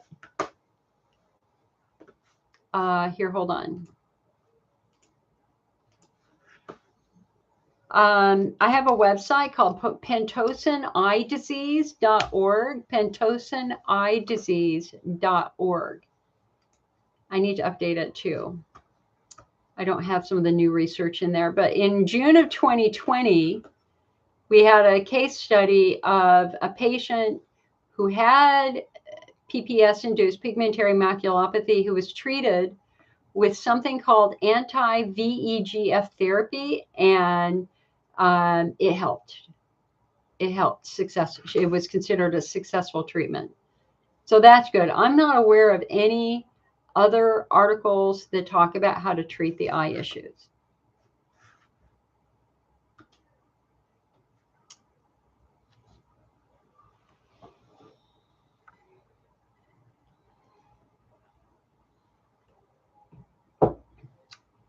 Dandy Blend herbal coffee for the win. So good.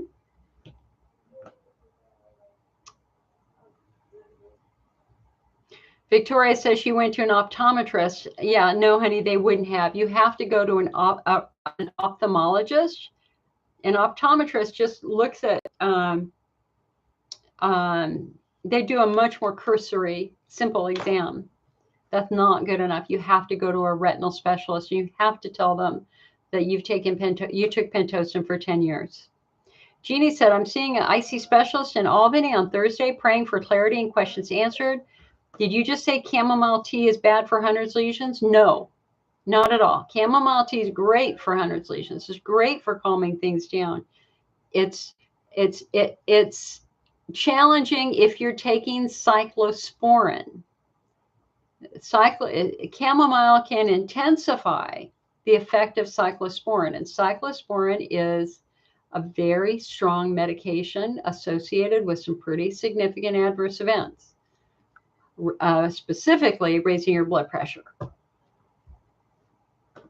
But there's no issues with chamomile is really good for calming things down, calming nerves down. It has a well-known nerve calming effect. Lisa says, can IC symptoms at the beginning last only 4 or 5 days? When I look online, it says in order to be IC, it has to be 6 weeks or longer. That is very true. That is very true. It should be 6 weeks. A diagnosis of IC is by exclusion, but one of the basic requirements is you must have had symptoms for at least 6 weeks. So 4 to 5 days. I would be, if I only had symptoms for 4 to 5 days, I would really be looking instead at chemical injury of the bladder or the pelvic floor. So was that person drinking way too much coffee, or had they eaten or drunk something bad, or did they have a UTI? Sherry says, I'm not sure if I missed when you addressed my question on getting an MRI for diagnosing pudendal nerve entrapment. I don't know, hon. Sherry, I don't know. I just don't know. You're going to have to go into one of the Pudendal Nerve Entrapment. There's Pudendal Neuralgia something. There's 2 websites dedicated to Pudendal Neuralgia, and go into their diagnostic work. Hold on. Now, he talks about it. Let me just look in here for a moment. The one challenge with this book is that there's no index.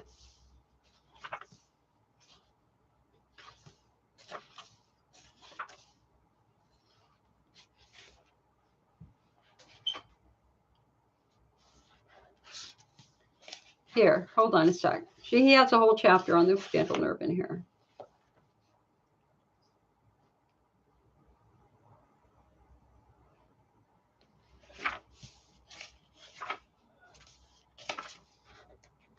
All right, let me just read this to you.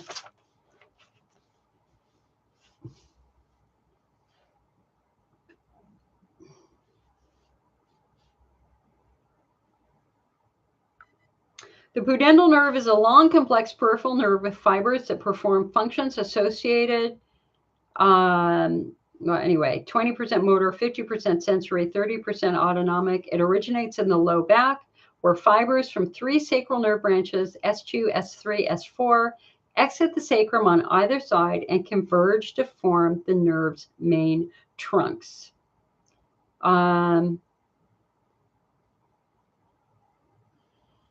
So hold on.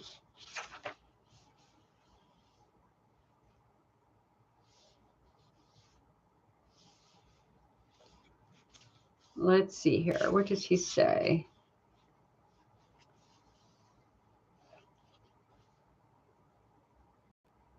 Pudendal neuralgia is simply a pain in the nerve, or a pain that runs along a neural pathway.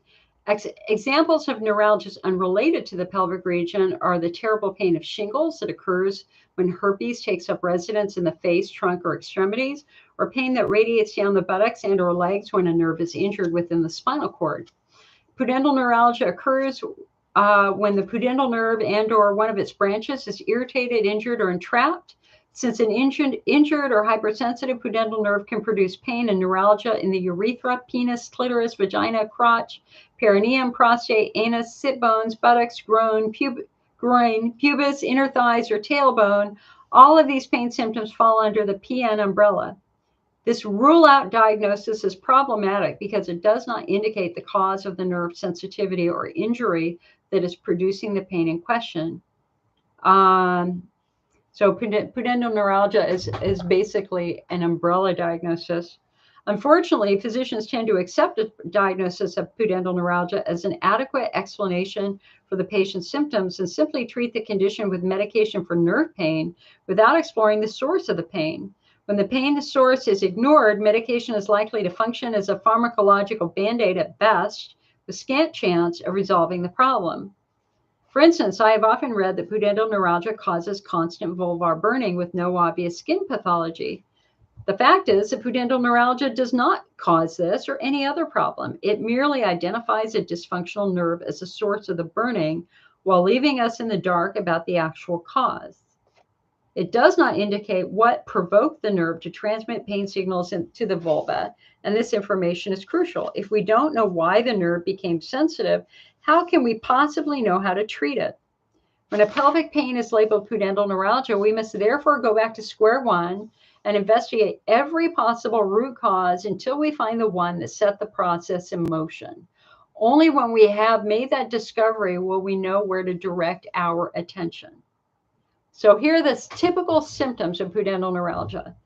Pudendal neuralgia can present in any of the areas innervated by the pudendal nerve. Patients report a wide range of discomfort, including burning or abnormal temperature sensations, hypersensitivity or numbness, shock-like, knife-like stabbing or aching.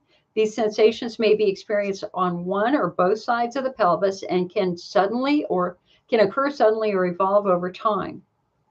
The following are typical symptoms of pudendal neuralgia for which an underlying cause must be determined. Number one, pain with sitting. Pain may be experienced in the perineal, rectal, or clitoral penile area on one or both sides. Pain is generally not experienced when sitting on a toilet, as opposed to sitting in a chair. Pain may be less intense in the morning and increase throughout the day. And pain may decrease when standing or when lying down. Number two, sexual symptoms. Women may experience burning or pain with or without touch or decreased sensation in the genitals, perineum, or rectum. They may also suffer from painful orgasm, decreased sensitivity that makes it difficult or impossible to achieve orgasm, or intermittent persistent genital arousal, also known as PGAD, persistent genital arousal disorder. Men may experience pain during erection, difficulty sustaining an erection, or painful ejaculation. Number three, again, we're dealing typical symptoms of pudendal neuralgia. Patients may experience hesitancy, urgency, or frequency. Partial or complete incontinence may occur. Patients may experience anorectal symptoms, such as constipation or having to strain to have a bowel movement, or partial or complete incontinence. And last but not least, sensation of a foreign object may be experienced within the vagina or rectum. So like I have a partial pudendal nerve entrapment on my left side, and I will say that there are moments when I have a bowel movement where I feel like there's something still there, even though there isn't. PK, I'll come back to that. Tammy, let me finish this and I'll come back to you too, okay? Okay, so what are the common causes of pudendal neuralgia? Direct trauma to the nerve inside the sit bones, right? So basically, the nerve comes out of these holes in the sacrum, and then they merge together. So there's three on each side. They merge together, one on the left, one on the right, and they go through something called the Alcock's Canal, which is directly affected by muscle. And then on the other side of the Alcock's Canal, they spread out again and they innervate different parts of your crotch. So for me, I get a fluttering. I have it right now sitting. I get a fluttering sensation right around my sit bone. Sometimes it's on the inside of my sit bone towards my rectum, and sometimes it's on the outside, but it's usually on the inside of the sit bone. And that's exactly what he's talking about. So again, so what can cause this? Direct trauma to the nerve inside the sit bones, which can be an effect of biking on a hard, uncomfortable seat, sitting on hard, poorly designed chairs, one or more accidents or falls, pelvic surgical procedures, or childbirth. Number two, a stretch injury to the nerve caused by pelvic floor weakness, pushing during childbirth birth, chronic straining with bowel movements or work or exercises requiring repetitive or vigorous squatting. Pain signals from the nerves. Let's see, pain signals referred to the nerve from stretched or compressed nerves in the low back, distressed muscles, internal organs, or surrounding skin, a viral infection such as herpes, or an entrapment of the nerve in scar tissue. Okay, so hold on. I'm still trying to get to your question about the MRI.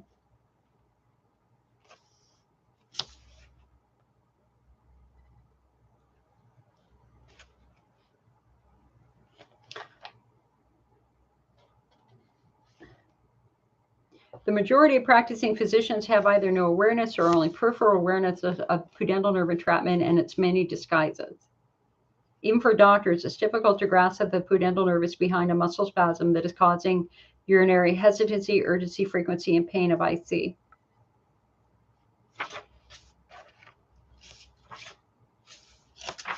Okay, honey, all I can do is just recommend that you get this book. It's a whole chapter on it, and it'll blow your mind. It's so freaking good. Okay.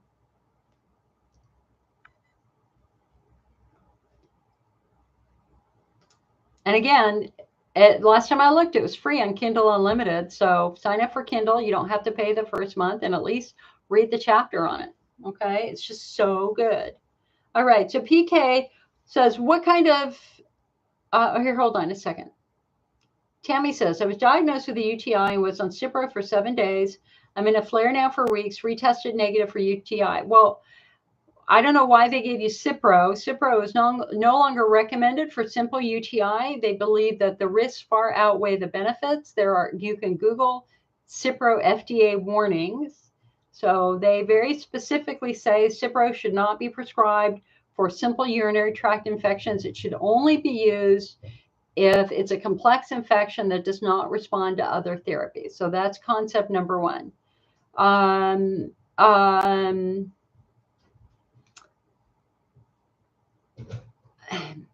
What was the bacteria? You were diagnosed with a UTI. Do you know what the bacteria was? Was it E. coli, staph, strep? Do we have any clue, or was it a fungal infection? Tammy, give me a little bit more information on that. She says, I was symptom-free for 3 years. Did this recent UTI cause it to surface again? Well, again, Tammy, we think of this as injury. We don't think of it as a disease process anymore. We think of it as an injury. So the great news is that you were symptom-free for several years, but now you're hurt again. Something happened. But you are living proof that things get better. And so now what we want to try to do is try to understand what this injury was. Is it an injury to the bladder wall because of a UTI? And is that UTI successfully treated?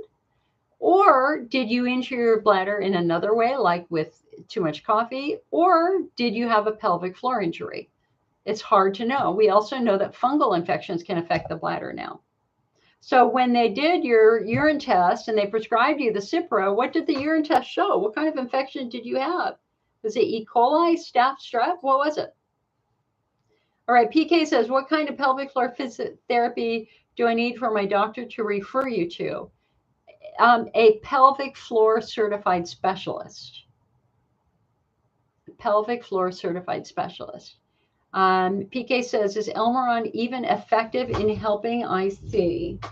Well, the data is certainly not as good as you would originally have thought. Let me get to, so I'm opening up the AUA, the new AUA guidelines for IC, right? These are the brand new guidelines. And let's just go to that section on Elmeron, and I can read that to you.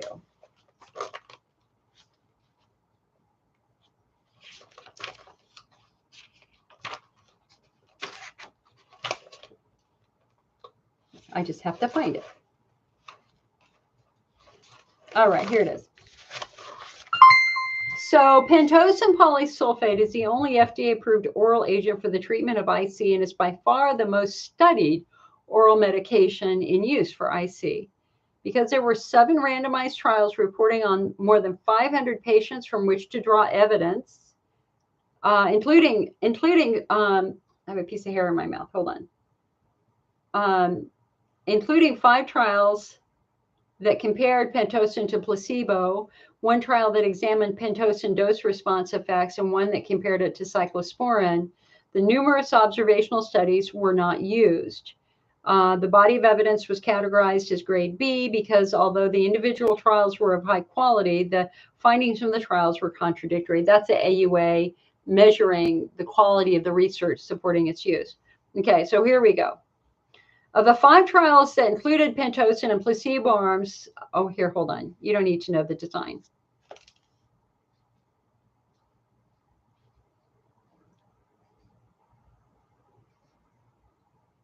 You do. All right, so bear with me here. Of the 5 trials that included Pitocin and placebo arms, 4 were RCTs. 1 multi-center trial reported no differences at 4 months of follow-up in total symptom scores between Pitocin, which was at 400 milligrams per day, and placebo, with statistically similar rates of improvement in both groups, respectively. Okay, so let me repeat that again. 1 multi-center trial reported no difference at 4 months of follow-up in symptom scores between patients using Elmiron and placebo. Okay. 1 underpowered trial included hydroxyzine, and Pitocin hydroxyzine arms also reported no statistically significant differences on any measured parameter at 6 months between Pitocin and placebo patients. The other 2 trials by Mulholland and colleagues and Parsons and colleagues reported that at 3 months, a significantly greater proportion of Pitocin patients, 28% and 32%, reported improvement compared to placebo patients, which was 13 to 16. So their studies showed that only 28% of patients reported benefit at 3 months, or only 32. So you're thinking, ideally we would see 50 to 70%, right? So statistically, this is quite low, 28%, 32%. Both of these trials administered 100 milligrams 3 times a day, so 300 milligrams a total. The 5th trial was a randomized crossover design. Data from phase A before the crossover are most useful because they are free of the effects, okay? The trial reported statistically significant greater portions of patients experiencing improvements in pain in the Pitocin group, 44% compared to placebo, with trends in the same direction for urgency and frequency. One open label randomized trial without a placebo control group compared Pitocin to cyclosporin and reported that cyclosporin A patients experienced a statistically significant higher rate, 83% of improvement compared to the Pitocin patients who only had 21%. The dose response trial also lacked a placebo control group and reported at 8 months no difference in proportions of patients experiencing improvement between 300 milligrams, 600, and 900. A search on clinicaltrials.gov for relevant unpublished trials revealed that 1 trial sponsored by Johnson & Johnson was terminated early for lack of efficacy. This trial compared 100 milligrams of Pitocin once daily, 100 milligrams 3 times daily, and placebo for 24 weeks. The primary outcome was at least 30% reduction. The placebo responders was statistically indistinguishable. Overall, this relatively high-quality evidence demonstrates substantial overlap between proportions of patients expected to experience improvement from Pitocin compared to the placebo. A meta-analysis of the 5 trials that included Pitocin and placebo arms revealed a statistically significant but clinically somewhat weak relative risk ratio. Adverse events were low. Overall, the panel judged these findings provided some certainty that the balance of the benefits and risks on every yada, yada, yada, yada. Okay, and then the next guideline, it's all about the eye issue. And what they say is clinicians should counsel patients who are considering Pitocin on the potential risk of eye damage and vision-related injuries. And anyway, there you go. Tammy said, I've been drinking too much coffee. It was caffeine. It was E. coli. Should I go back to my urologist? What do you suggest I do? Tammy, the first thing I would do is I would get a urine dipstick. You can get this at Walgreens. Why don't you test your urine on your own? Let's see if your urine is showing nitrite. So this is, you can get urine test strips from Walgreens, right? And here's a sample. This is a sample. And so here, hold on a sec. Where is it? So you basically get a strip. And I know there are 2 pads on the end. You can't see it unless I hold it sideways. See, now you can see that there are 2 pads on the end. Pee on it. Let's just pee on it. And the chart will show you what to look for. So the upper one tests for white blood cells known as leukocytes.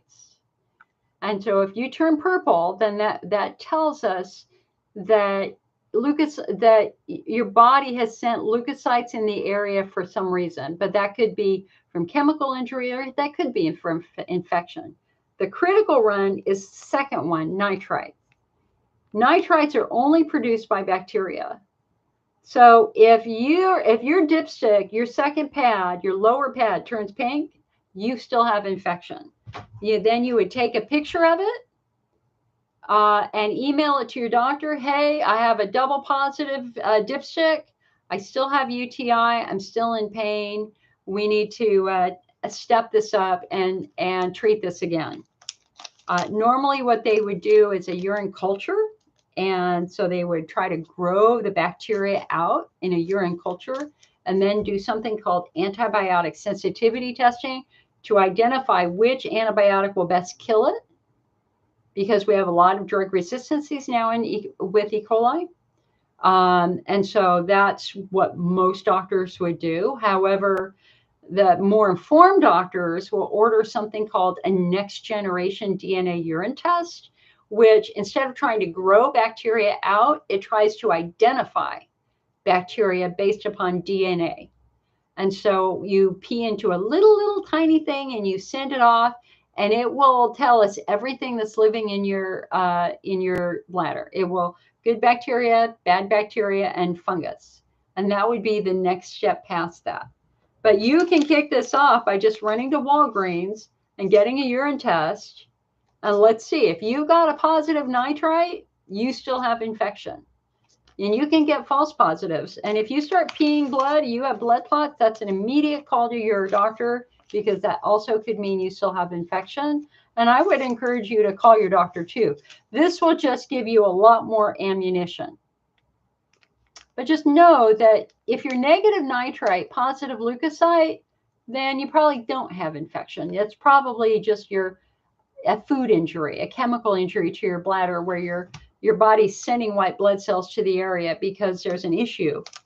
So I've had many positive leukocytes, but they were never infection. I've only had 2 real infections in the last 30 years that turned this thing. So that's what I would do if I were you. And if you're ever worried or concerned, just call your doctor, man, you got to remember, you're paying for your health insurance and you're the boss. You pay them, they don't pay you. You are entitled to use your health insurance.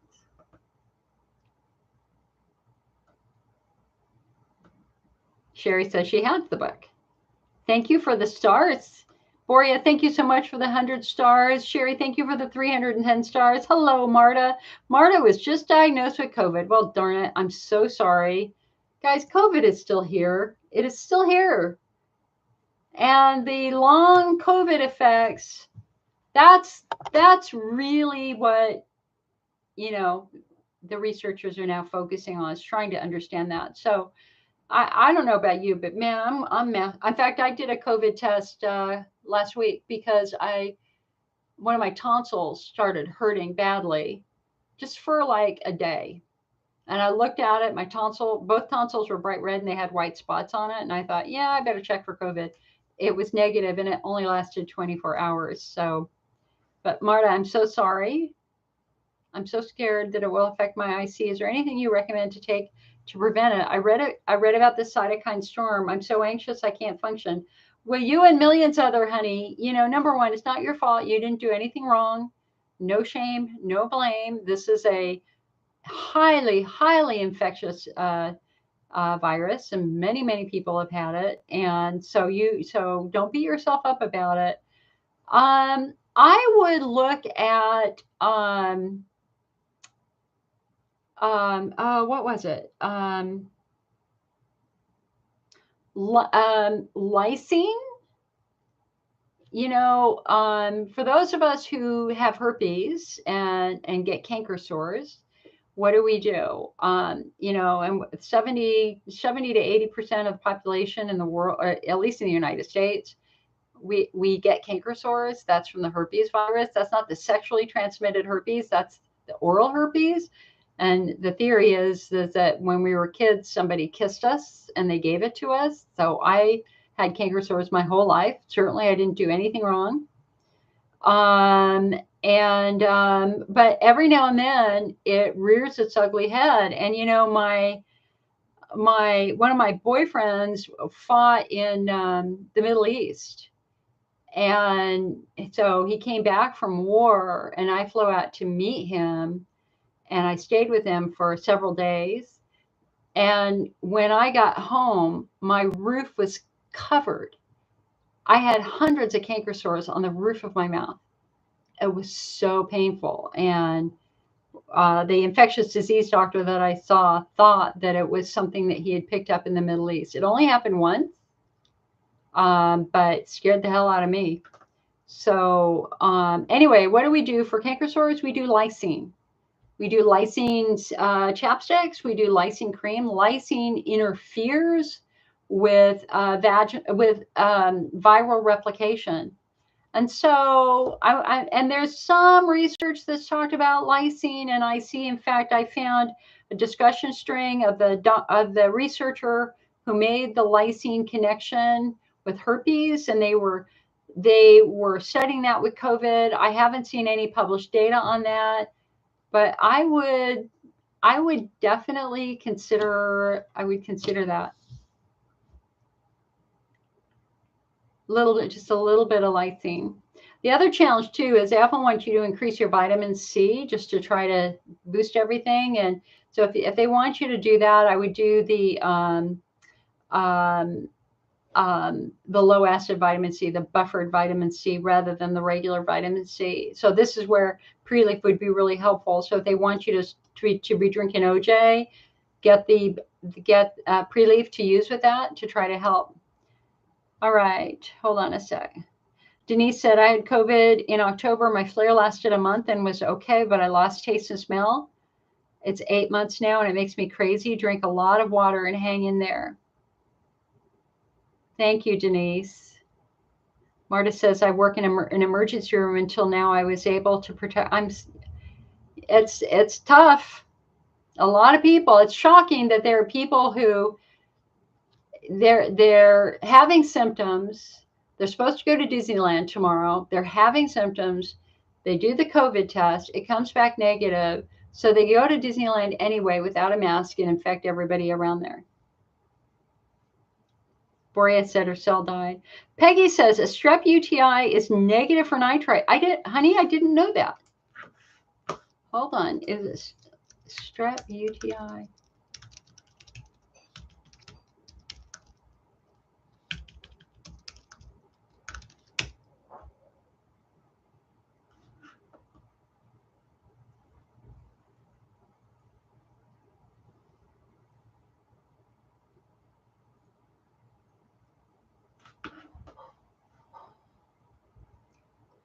Hold on.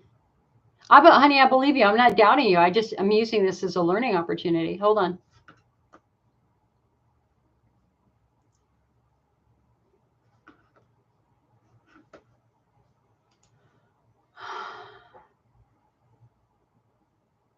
The dipstick test for urinary nitrite is fairly unreliable in symptomatic urinary infections. Well, I mean, we know it's unreliable. I mean, we know there's false positive and negatives. It's just a first step. Hold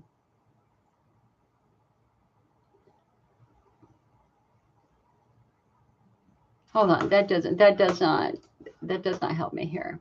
Hold on.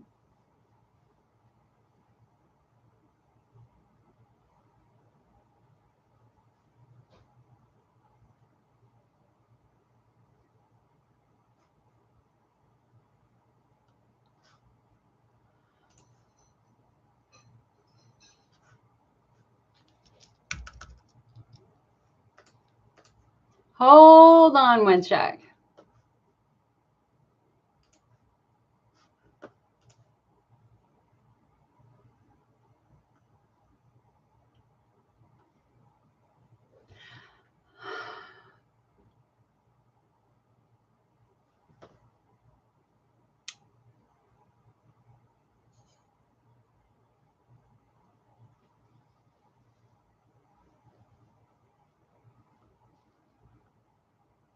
Dipstick testing should include glucose, protein, blood, nitrite, and leukocyte esterase. Leukocyte is a dipstick test that can rapidly screen for pyuria. It is 57 to 96% sensitive and 94 to 98% specific for identifying pyuria. Given this broad range of sensitivity, it is important to consider the possibility of false positive results, particularly with asymptomatic patients undergoing evaluation for recurrent UTI.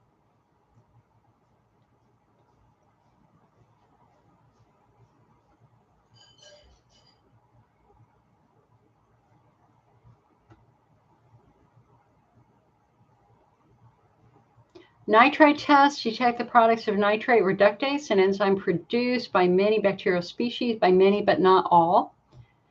These products are not present normally unless a UTI exists. Test has a sensitivity and specificity of 22% or 94 to 100% respectively. The low sensitivity has been attributed to enzyme deficient bacteria causing infection. Positive result on the nitrite is highly specific for UTIs, typically because of urease splitting organisms such as protease and E. coli. However, it is okay. Huh. I have to read more about that.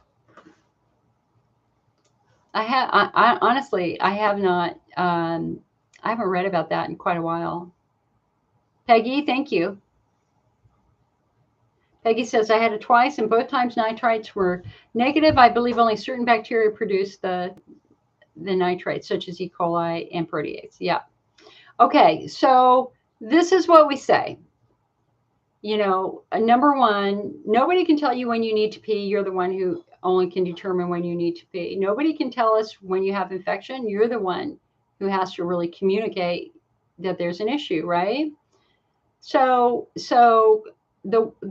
the normal protocol is if you have fever and you're peeing blood clots, okay, you get your ass to the doctor the next day or go to the emergency room. If you're having low-level symptoms and you kind of think it's an infection, but you're not sure, the first thing you can do is do a dipstick test. And again, it's not perfect. There are false positives and false negatives, but it's a clue. It's a useful clue. Because if you do have a positive nitrite, then there's really no doubt that you have infection. And you would take a picture of it, send it to your urologist or your primary care or your gynecologist and say, hey, I think I have infection. These are my symptoms. Here's my dipstick test. Can we order a urine culture? Hopefully the doctor will say, absolutely. I'm going to send an order right now for the lab. Going down to the lab, need you to pee in a cup. We'll do a culture. Right? And that would be the ultimate confirmation, not the ultimate, but the first kind of level confirmation that there really is an infection that will try to identify the bacteria. But of course, cultures now are flawed because they will only grow out the bacteria that eat the culture medium. And so that's why next generation DNA urine testing really represents the future of assessing urine for UTI. And that's what they said at AUA last year in a podium. I mean, in a big, very, very powerful speech to the entire membership. Next generation DNA urine testing is the future of urinalysis. You get the results quickly, and it will tell us everything: good bacteria, bad bacteria, and fungus. And as Peggy taught me and or reminded me, I don't remember. I know it's been years since I've gone into this one, probably 20 years, that there are some bacteria that do not produce nitrite. And so you have to be the squeaky wheel. If you're still having symptoms, you call your doctor back, and the doctor says your urine culture is negative. Then you say, all right, well, I don't know what else could be causing these symptoms. It's certainly not all in my head.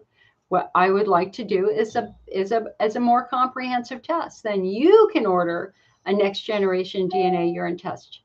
And I have built a website, bladderhealth.org, that will teach you how to do that. Sometimes you have to push that doctor to go to the next level. If you truly believe you have infection and they're telling you, no, the penultimate test is the next generation urine test.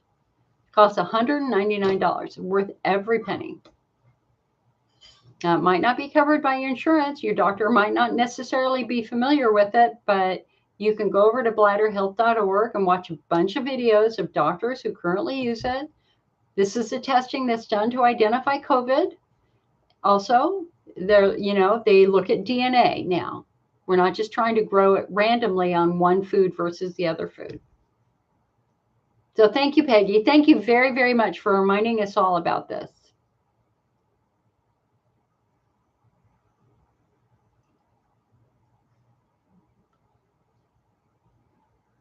You know, Marta, here's the thing, honey. You work in an emergency room, and you have to be, I'm sure you've been boosted. Have you had 3 shots or 4 shots?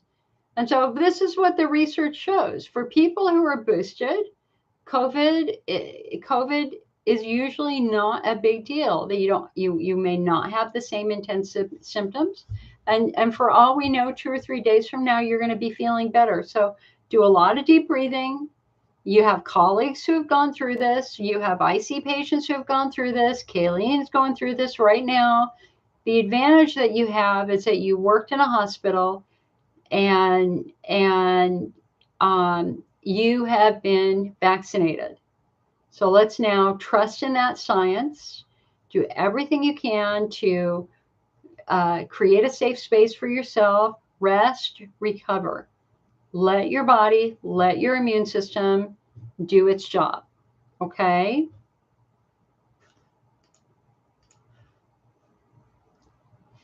Judy says Medicare pays 100% for the microgen test. Great. Loretta says my negative nitrate results grew 2 bugs in culture. Loretta, exactly. That's why be the squeaky wheel. If something's coming back negative and you're still having symptoms, ask for the next level test. It's okay.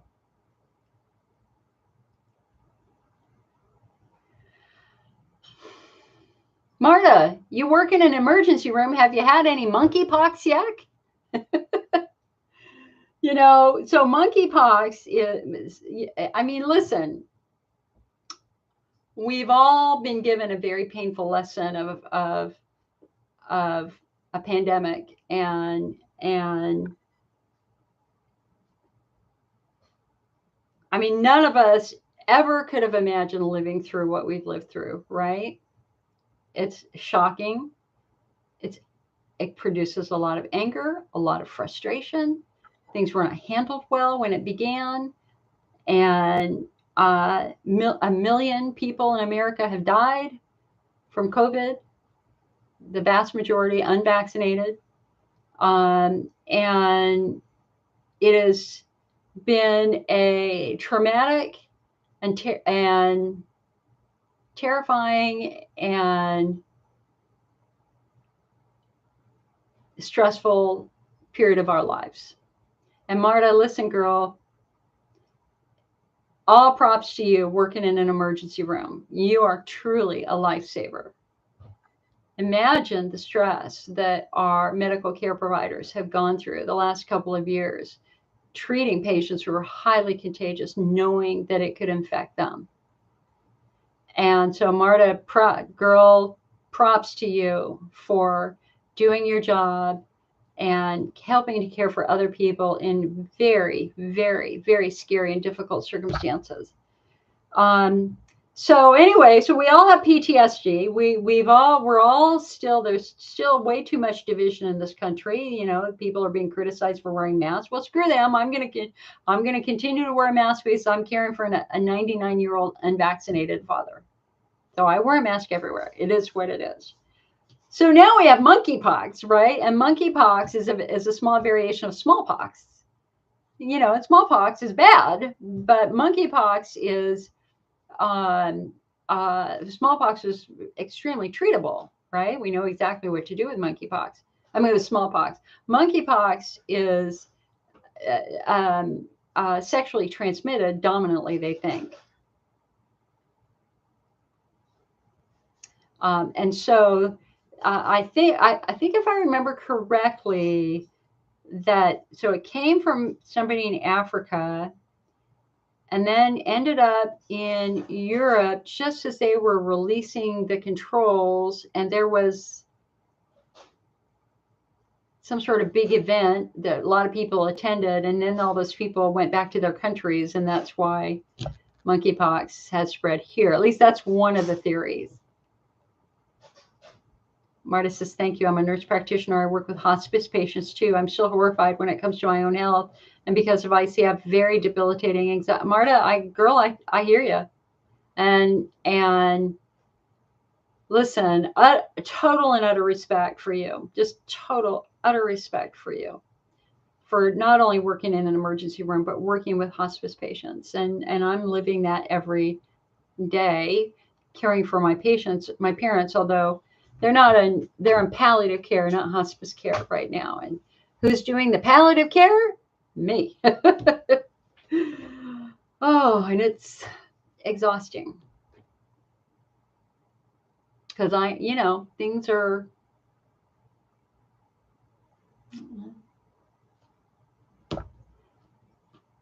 it's going to happen.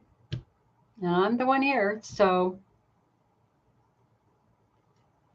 my stress levels are pretty high. But stop sign, deep breath. I can do all things through Christ who strengthens me. It's only a thought, it has no power. And instead of looking at every day as a last day, I look at every day as a blessing, that I have another day with my parents. I have another day with my father. You know, you have to really change your mindset. PK said, let's see. PK says, wait. Tammy says, what is my opinion on strep causing IC? I do not believe that there's any hard data that has shown that. Both the AUA guidelines and the European guidelines make no correlation with strep and IC. They make no comment on the role of embedded infection. There's just no research supporting it at this point. There are very vocal people online on social media and Twitter, including a doctor who frequently send me nasty emails. But, there are people who say, hey, everybody with IC has an embedded infection. And my response is, I don't. I know exactly what caused mine. I broke my tailbone and I have scoliosis. Antibiotics never helped me. Antibiotics gave me a drug-resistant fungal infection. So Tammy says you just tested your urine. It's negative for nitrite. Okay. But you're taking the azo, though, and the azo might affect that also. Well, honey, I think your next step is to call your doctor and ask for another test or ask for a next-gen test because, remember, the bladder doesn't heal overnight. It's going to take a couple of weeks for the tissue to be repaired after a big infection. I mean, it takes 2 weeks for one cell to be replaced, so you can't expect that all the symptoms from a UTI are going to go away right away. You have to let the tissue heal. And if you're drinking a lot of coffee and you've got tunnels in your bladder wall from an infection, you're just perpetuating that injury. We've got to give that tissue time to calm down and to heal and repair itself. But, again, be the squeaky wheel. I have no problem with you getting a next generation test. And let's just see once and for all if you actually do have a pathogenic strep in there or whatever. Next gen test will tell us that.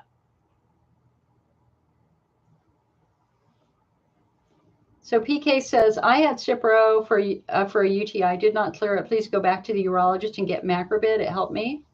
So Macrobid is certainly an option, but I would want antibiotic sensitivity tests or those next generation tests that show that it would do it. Let me see here. I have a sample of the next gen test. Let me see if I can find it. Here, hold on.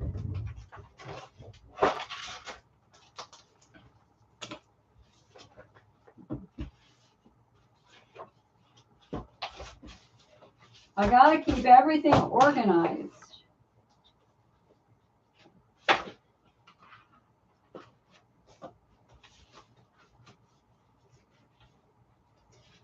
Yeah, here it is.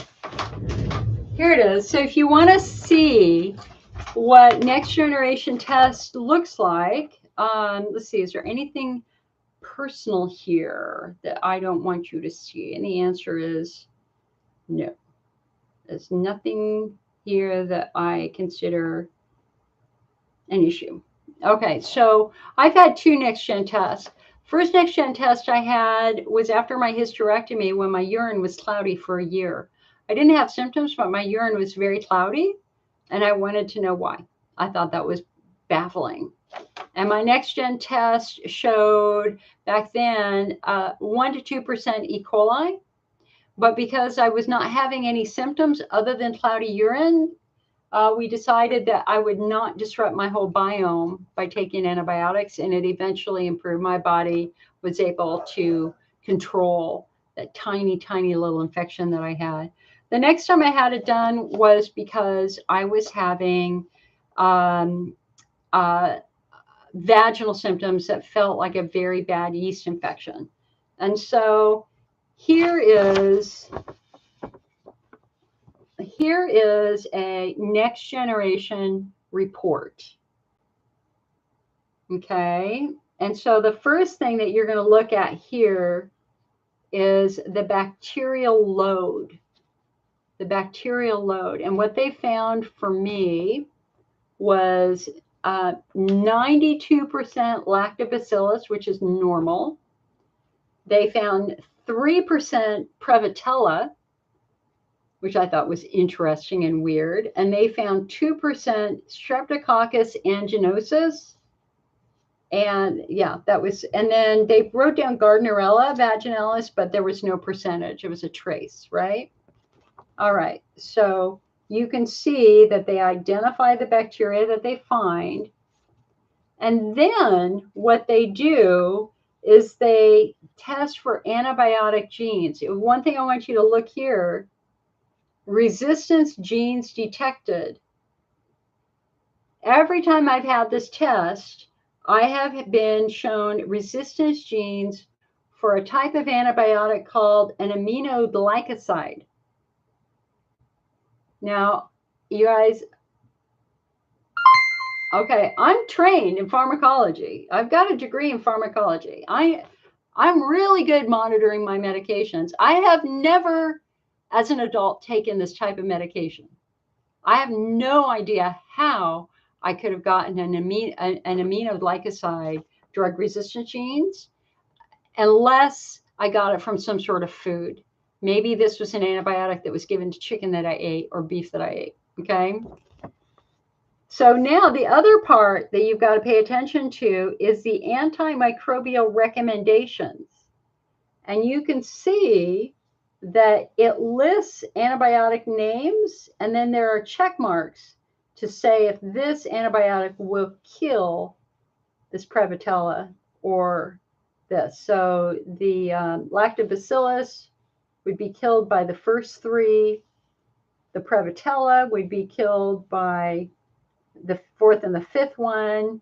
And then you can see a little bit of overlap. And the goal here, ideally what you'd like to have is one antibiotic that would kill everything, but no, it didn't. Now, the other part of this test that I think is really important here is this section, fungi. Can it identify any fungus like Candida? I was completely convinced, and so was a doctor, that I had a Candida infection vaginally that was causing the symptoms that I was having at the time. But look at that. None. There was no fungus. And that was fairly mind-blowing because I'd been taking diflucan for several weeks, and yeah, I was treating nothing. So anyway, there you go. So this is an example of a microgen next generation DNA test. Fascinating, right? Susan, thank you so much for the 200 stars. So appreciated.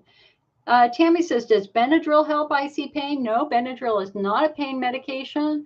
All Benadryl is going to do is maybe calm that allergic response down, reduce the production of histamines that could irritate the bladder.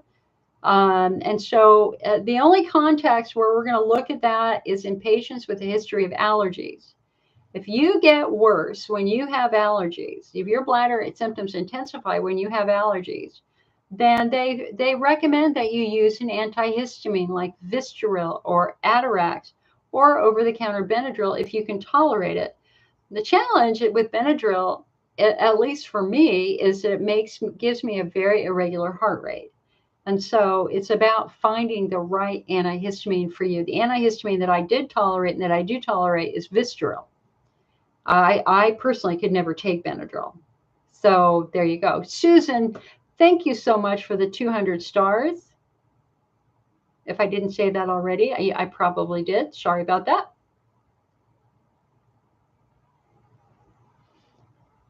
All right, guys. I'll take a few more questions. Last call for questions. Otherwise, I've got to go do senior responsibilities. Last call for questions. Hello, Donna. It's so nice to see you. So nice to see you, my friend. Life is crazy. I would appreciate, I don't know if I can say that. I won't. I don't want to violate somebody's confidentiality. Let's just say that we have an IC Network volunteer that many of you know, and I won't say whose cancer has returned.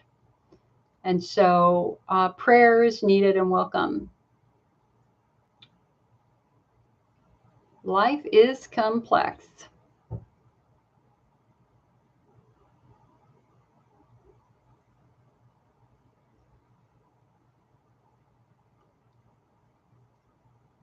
All right. Well, I think since you guys appear to be out of questions, this is probably the right time. So please remember your homework. Come on over to the IC Network website and read our new blogs about, I've got all sorts of new blogs up there. We are pushing out blogs like nobody's business right now.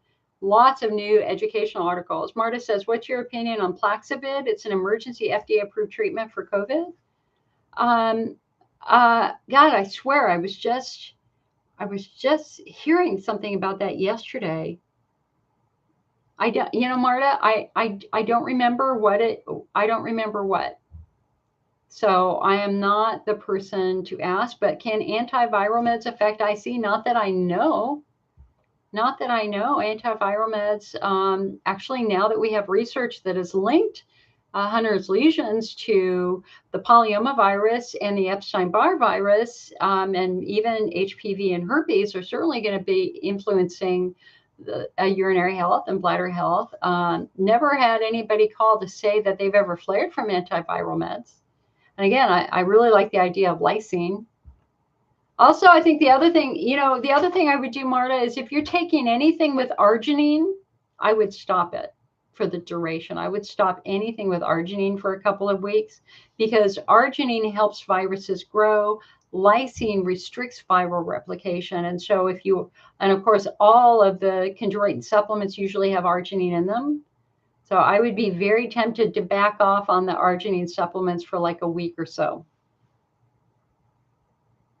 Marta says it's a combination of 2 antiviral meds for 5 days. Pretty harsh on the stomach. Yikes. Are you symptomatic? Are you struggling with any symptoms now? How are they presenting? Donna, if you're late, Marta over on Facebook and Kayleen on Facebook are both struggling with COVID right now. Okay, hold on. Like Bladder Builder and Cystoman, yeah, and any of them most of them contain arginine. I mean, I think if you are active, you have active COVID, I would back away from the arginine products for a good week to 2 weeks. I mean, just Google it. Look at arginine's effect on virus, lysine's effect on viral meds. Tammy says, what's my next step if the next gen is inconclusive? That means you need to follow the AUA guidelines, which say is if the diagnosis is in doubt, maybe what we need to do is actually look in your bladder and see what's going on in your bladder. So is there any chance you have bladder stones? Is there any chance you've got a Hunner's lesion? Is there any chance that you have mesh that's eroding into your urethra or into your bladder? We no longer do a hydrodistension to make a diagnosis of IC, but a hydrodistension to allow somebody, or just a plain cysto, just take an eyeball look at your bladder just to see if there's anything funky going on. I think that's reasonable. That's especially if your symptoms are very steady or getting worse rather than better. And then if you've got a baby bladder like me and your bladder's fine and they don't find anything, that's when we have to look beyond the bladder, because in many cases the bladder is a victim of another dysfunction in the pelvis. Do you have a fibroid tumor pushing on your bladder? Could you have endometriosis? Could you have a Tarloff cyst? Could you have pelvic congestion syndrome? If you, for example, feel like you're carrying a heavy bowling ball around in your pelvis, and by the end of the day it's so heavy you can barely walk, we know exactly what that is. That's swollen veins in your pelvis called pelvic congestion syndrome. So, remember, IC is a grab bag diagnosis. A lot of different things can cause the bladder symptoms, but the bladder is not generating. I mean, the bladder is not the ultimate cause. For many of us, it's something beyond your bladder, just like a tailbone injury, right? So if you want to talk at some point in time, please feel free to give me a phone call this week. What is happening this week? Hold on. Tomorrow I'm out and I'm getting a CAT scan tomorrow for my sinuses anyway in the afternoon.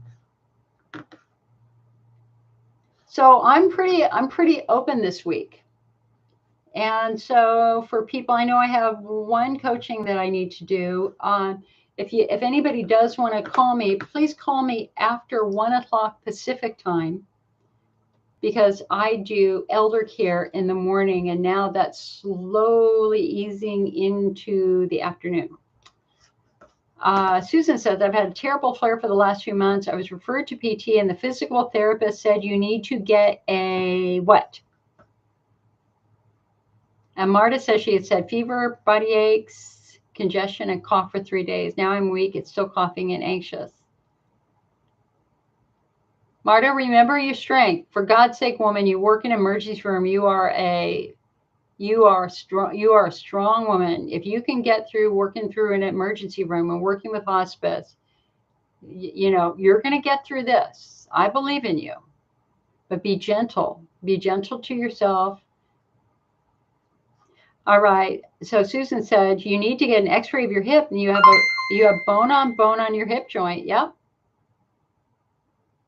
Absolutely. I was working with, wasn't it somebody in our meeting like a couple of weeks ago who, same thing, her muscles were staying tight, and no. You know what? It was somebody in here And I told her her muscles were staying tight. She was having hip issues. So I think she went to an orthopedic surgeon. And what did she have? She had, she either had a hip labral tear or there was something else wrong with her hip. So I do it. You got to do it. Get that X-ray of your hip. Let's see what the hell's going on.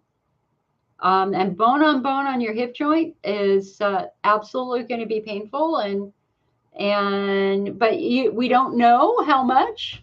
You got to go see an orthopedic surgeon and let them do a proper workup. And the good news here, you know, my grandmother, my nana, was confined to a wheelchair the last 40 years of her life because she was bone on bone hip.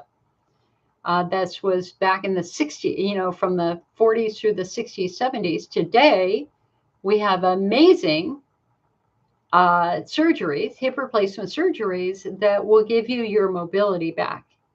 And so we have a lot of blessings today that we didn't have in years past for people who have bone on bone arthritis in their hip. My mom had bone on bone in her hip, and I mean, she was an avid walker. She could outwalk me. I mean, like literally, we flew to England to speak at an IC event, and she didn't even need to rest. She was out walking immediately as soon as we got to our hotel in London. I, on the other hand, went to bed.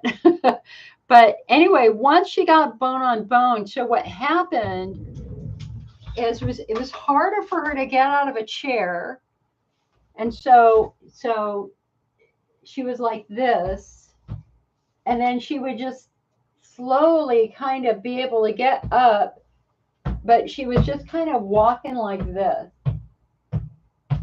right? This is how she walked, bent over, and that was the effect of bone on bone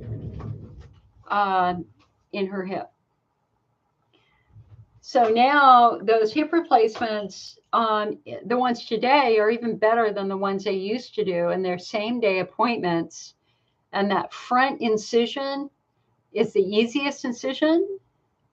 So if you get to that point, don't freak out. I mean, the blessing here is they do millions of these a year. We've learned a lot, and they've got excellent technique, but you want to find a really outstanding, very, very experienced orthopedic surgeon. You don't want a newbie doing this. I would really want to go to an orthopedic surgeon who's already done 500 of these surgeries. Okay. If they feel that that's what you need. Maybe they don't. Maybe she's guessing and she's guessed wrong. Thank you, Marta. Marta sent 99 stars. Thank you for all you do for us. Happy to do it. You guys, now please remember, I'm not a doctor. I can't give you medical advice. My job is to educate you, inform you, hopefully open up some new doors, open up some new windows, give you a few things more that you can consider, and then kick you in the butt and get you back to your doctor with a new set of questions, a new set of ideas here, some new concepts here to explore, okay? So I wish you well. I'm going to sign off. Y'all have a great week. For all we know, this is going to be the best week of your life this week. Lots of good deep breathing. Do your stop sign, deep breath, minimize the thought if you struggle with anxiety. Carry hope in your heart, my friends. Hope in your heart. Mary says, how much does it cost to give 100 stars? I think like 50 cents. I'm not sure, but it's very, very tiny. I will tell you in 6 months of, just to let you know, in 6 months on Facebook of accepting stars, I think I got a check for $20. But it's still appreciated very, very, very much. I'm not minimizing it at all. It all matters. It shows that you appreciate what I'm doing, and that means far more than the actual cash. You know, it does. But if you really find these meetings helpful, please think about becoming a member. And so you can get more for it. You can get our magazine, which is where we put our comprehensive information. The new one we're doing is a beast. You know, it's this big double issue, lots and lots of good stuff. So, all right, my friends, listen, I will talk to you later. Be well, eat well, get out, do some walking, get out in the sunshine. And we will gather again, hopefully on Thursday or Friday here on Facebook for a drop-in. All right? Otherwise, I'll see you next Sunday. See you later. Wish me luck. Wish me luck. All right.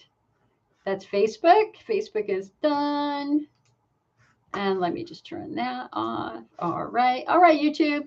You guys, Donna, nice to see you. I hope you're doing well.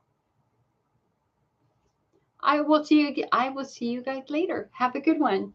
Donna, my mom had a big accident last night. 2 nights ago, because I'm sleeping in the family room right now because I have to sleep in the recliner because of my TMJ. So I've been sleeping on the other side of the house for a year and a half. And not that it's a big house. It's a small little 3-bedroom, 2-bath house. And so 5 in the morning, 2 nights ago, my dad comes running in, bangs open the door. Mom fell. Get in here, right? And I was having a really good dream, which was very frustrating. And so, of course, I immediately get up, run in. She had fallen. She'd fallen off the bed. But we got her up in like that. She fell perfectly. She's got really hard bones. Not an issue. And so they have a mattress topper that had moved. And she just basically slid off the bed. She sat on the side of the bed. So we got her up, no big deal. And then last night, he came and woke me up again at 5:30 or 6 and said, Mom's had an accident. She needs you. Like, okay. And somehow she was sitting on the side of the bed and she started to slip and ended up sitting on her pillow and peeing. Oh, so anyway, she was laughing. I was laughing. We you just have to laugh over moments like this. So anyway, I've already done the sniff test, but I've got this whole cycle of washing that I'm doing. So the mattress topper is washed. Then we're going to do the dryer. Then we're going to do the quilt. Then we're going to do the pillow. So that's the rest of my afternoon. So wish me luck. All right. All right, you guys. I'll see you later.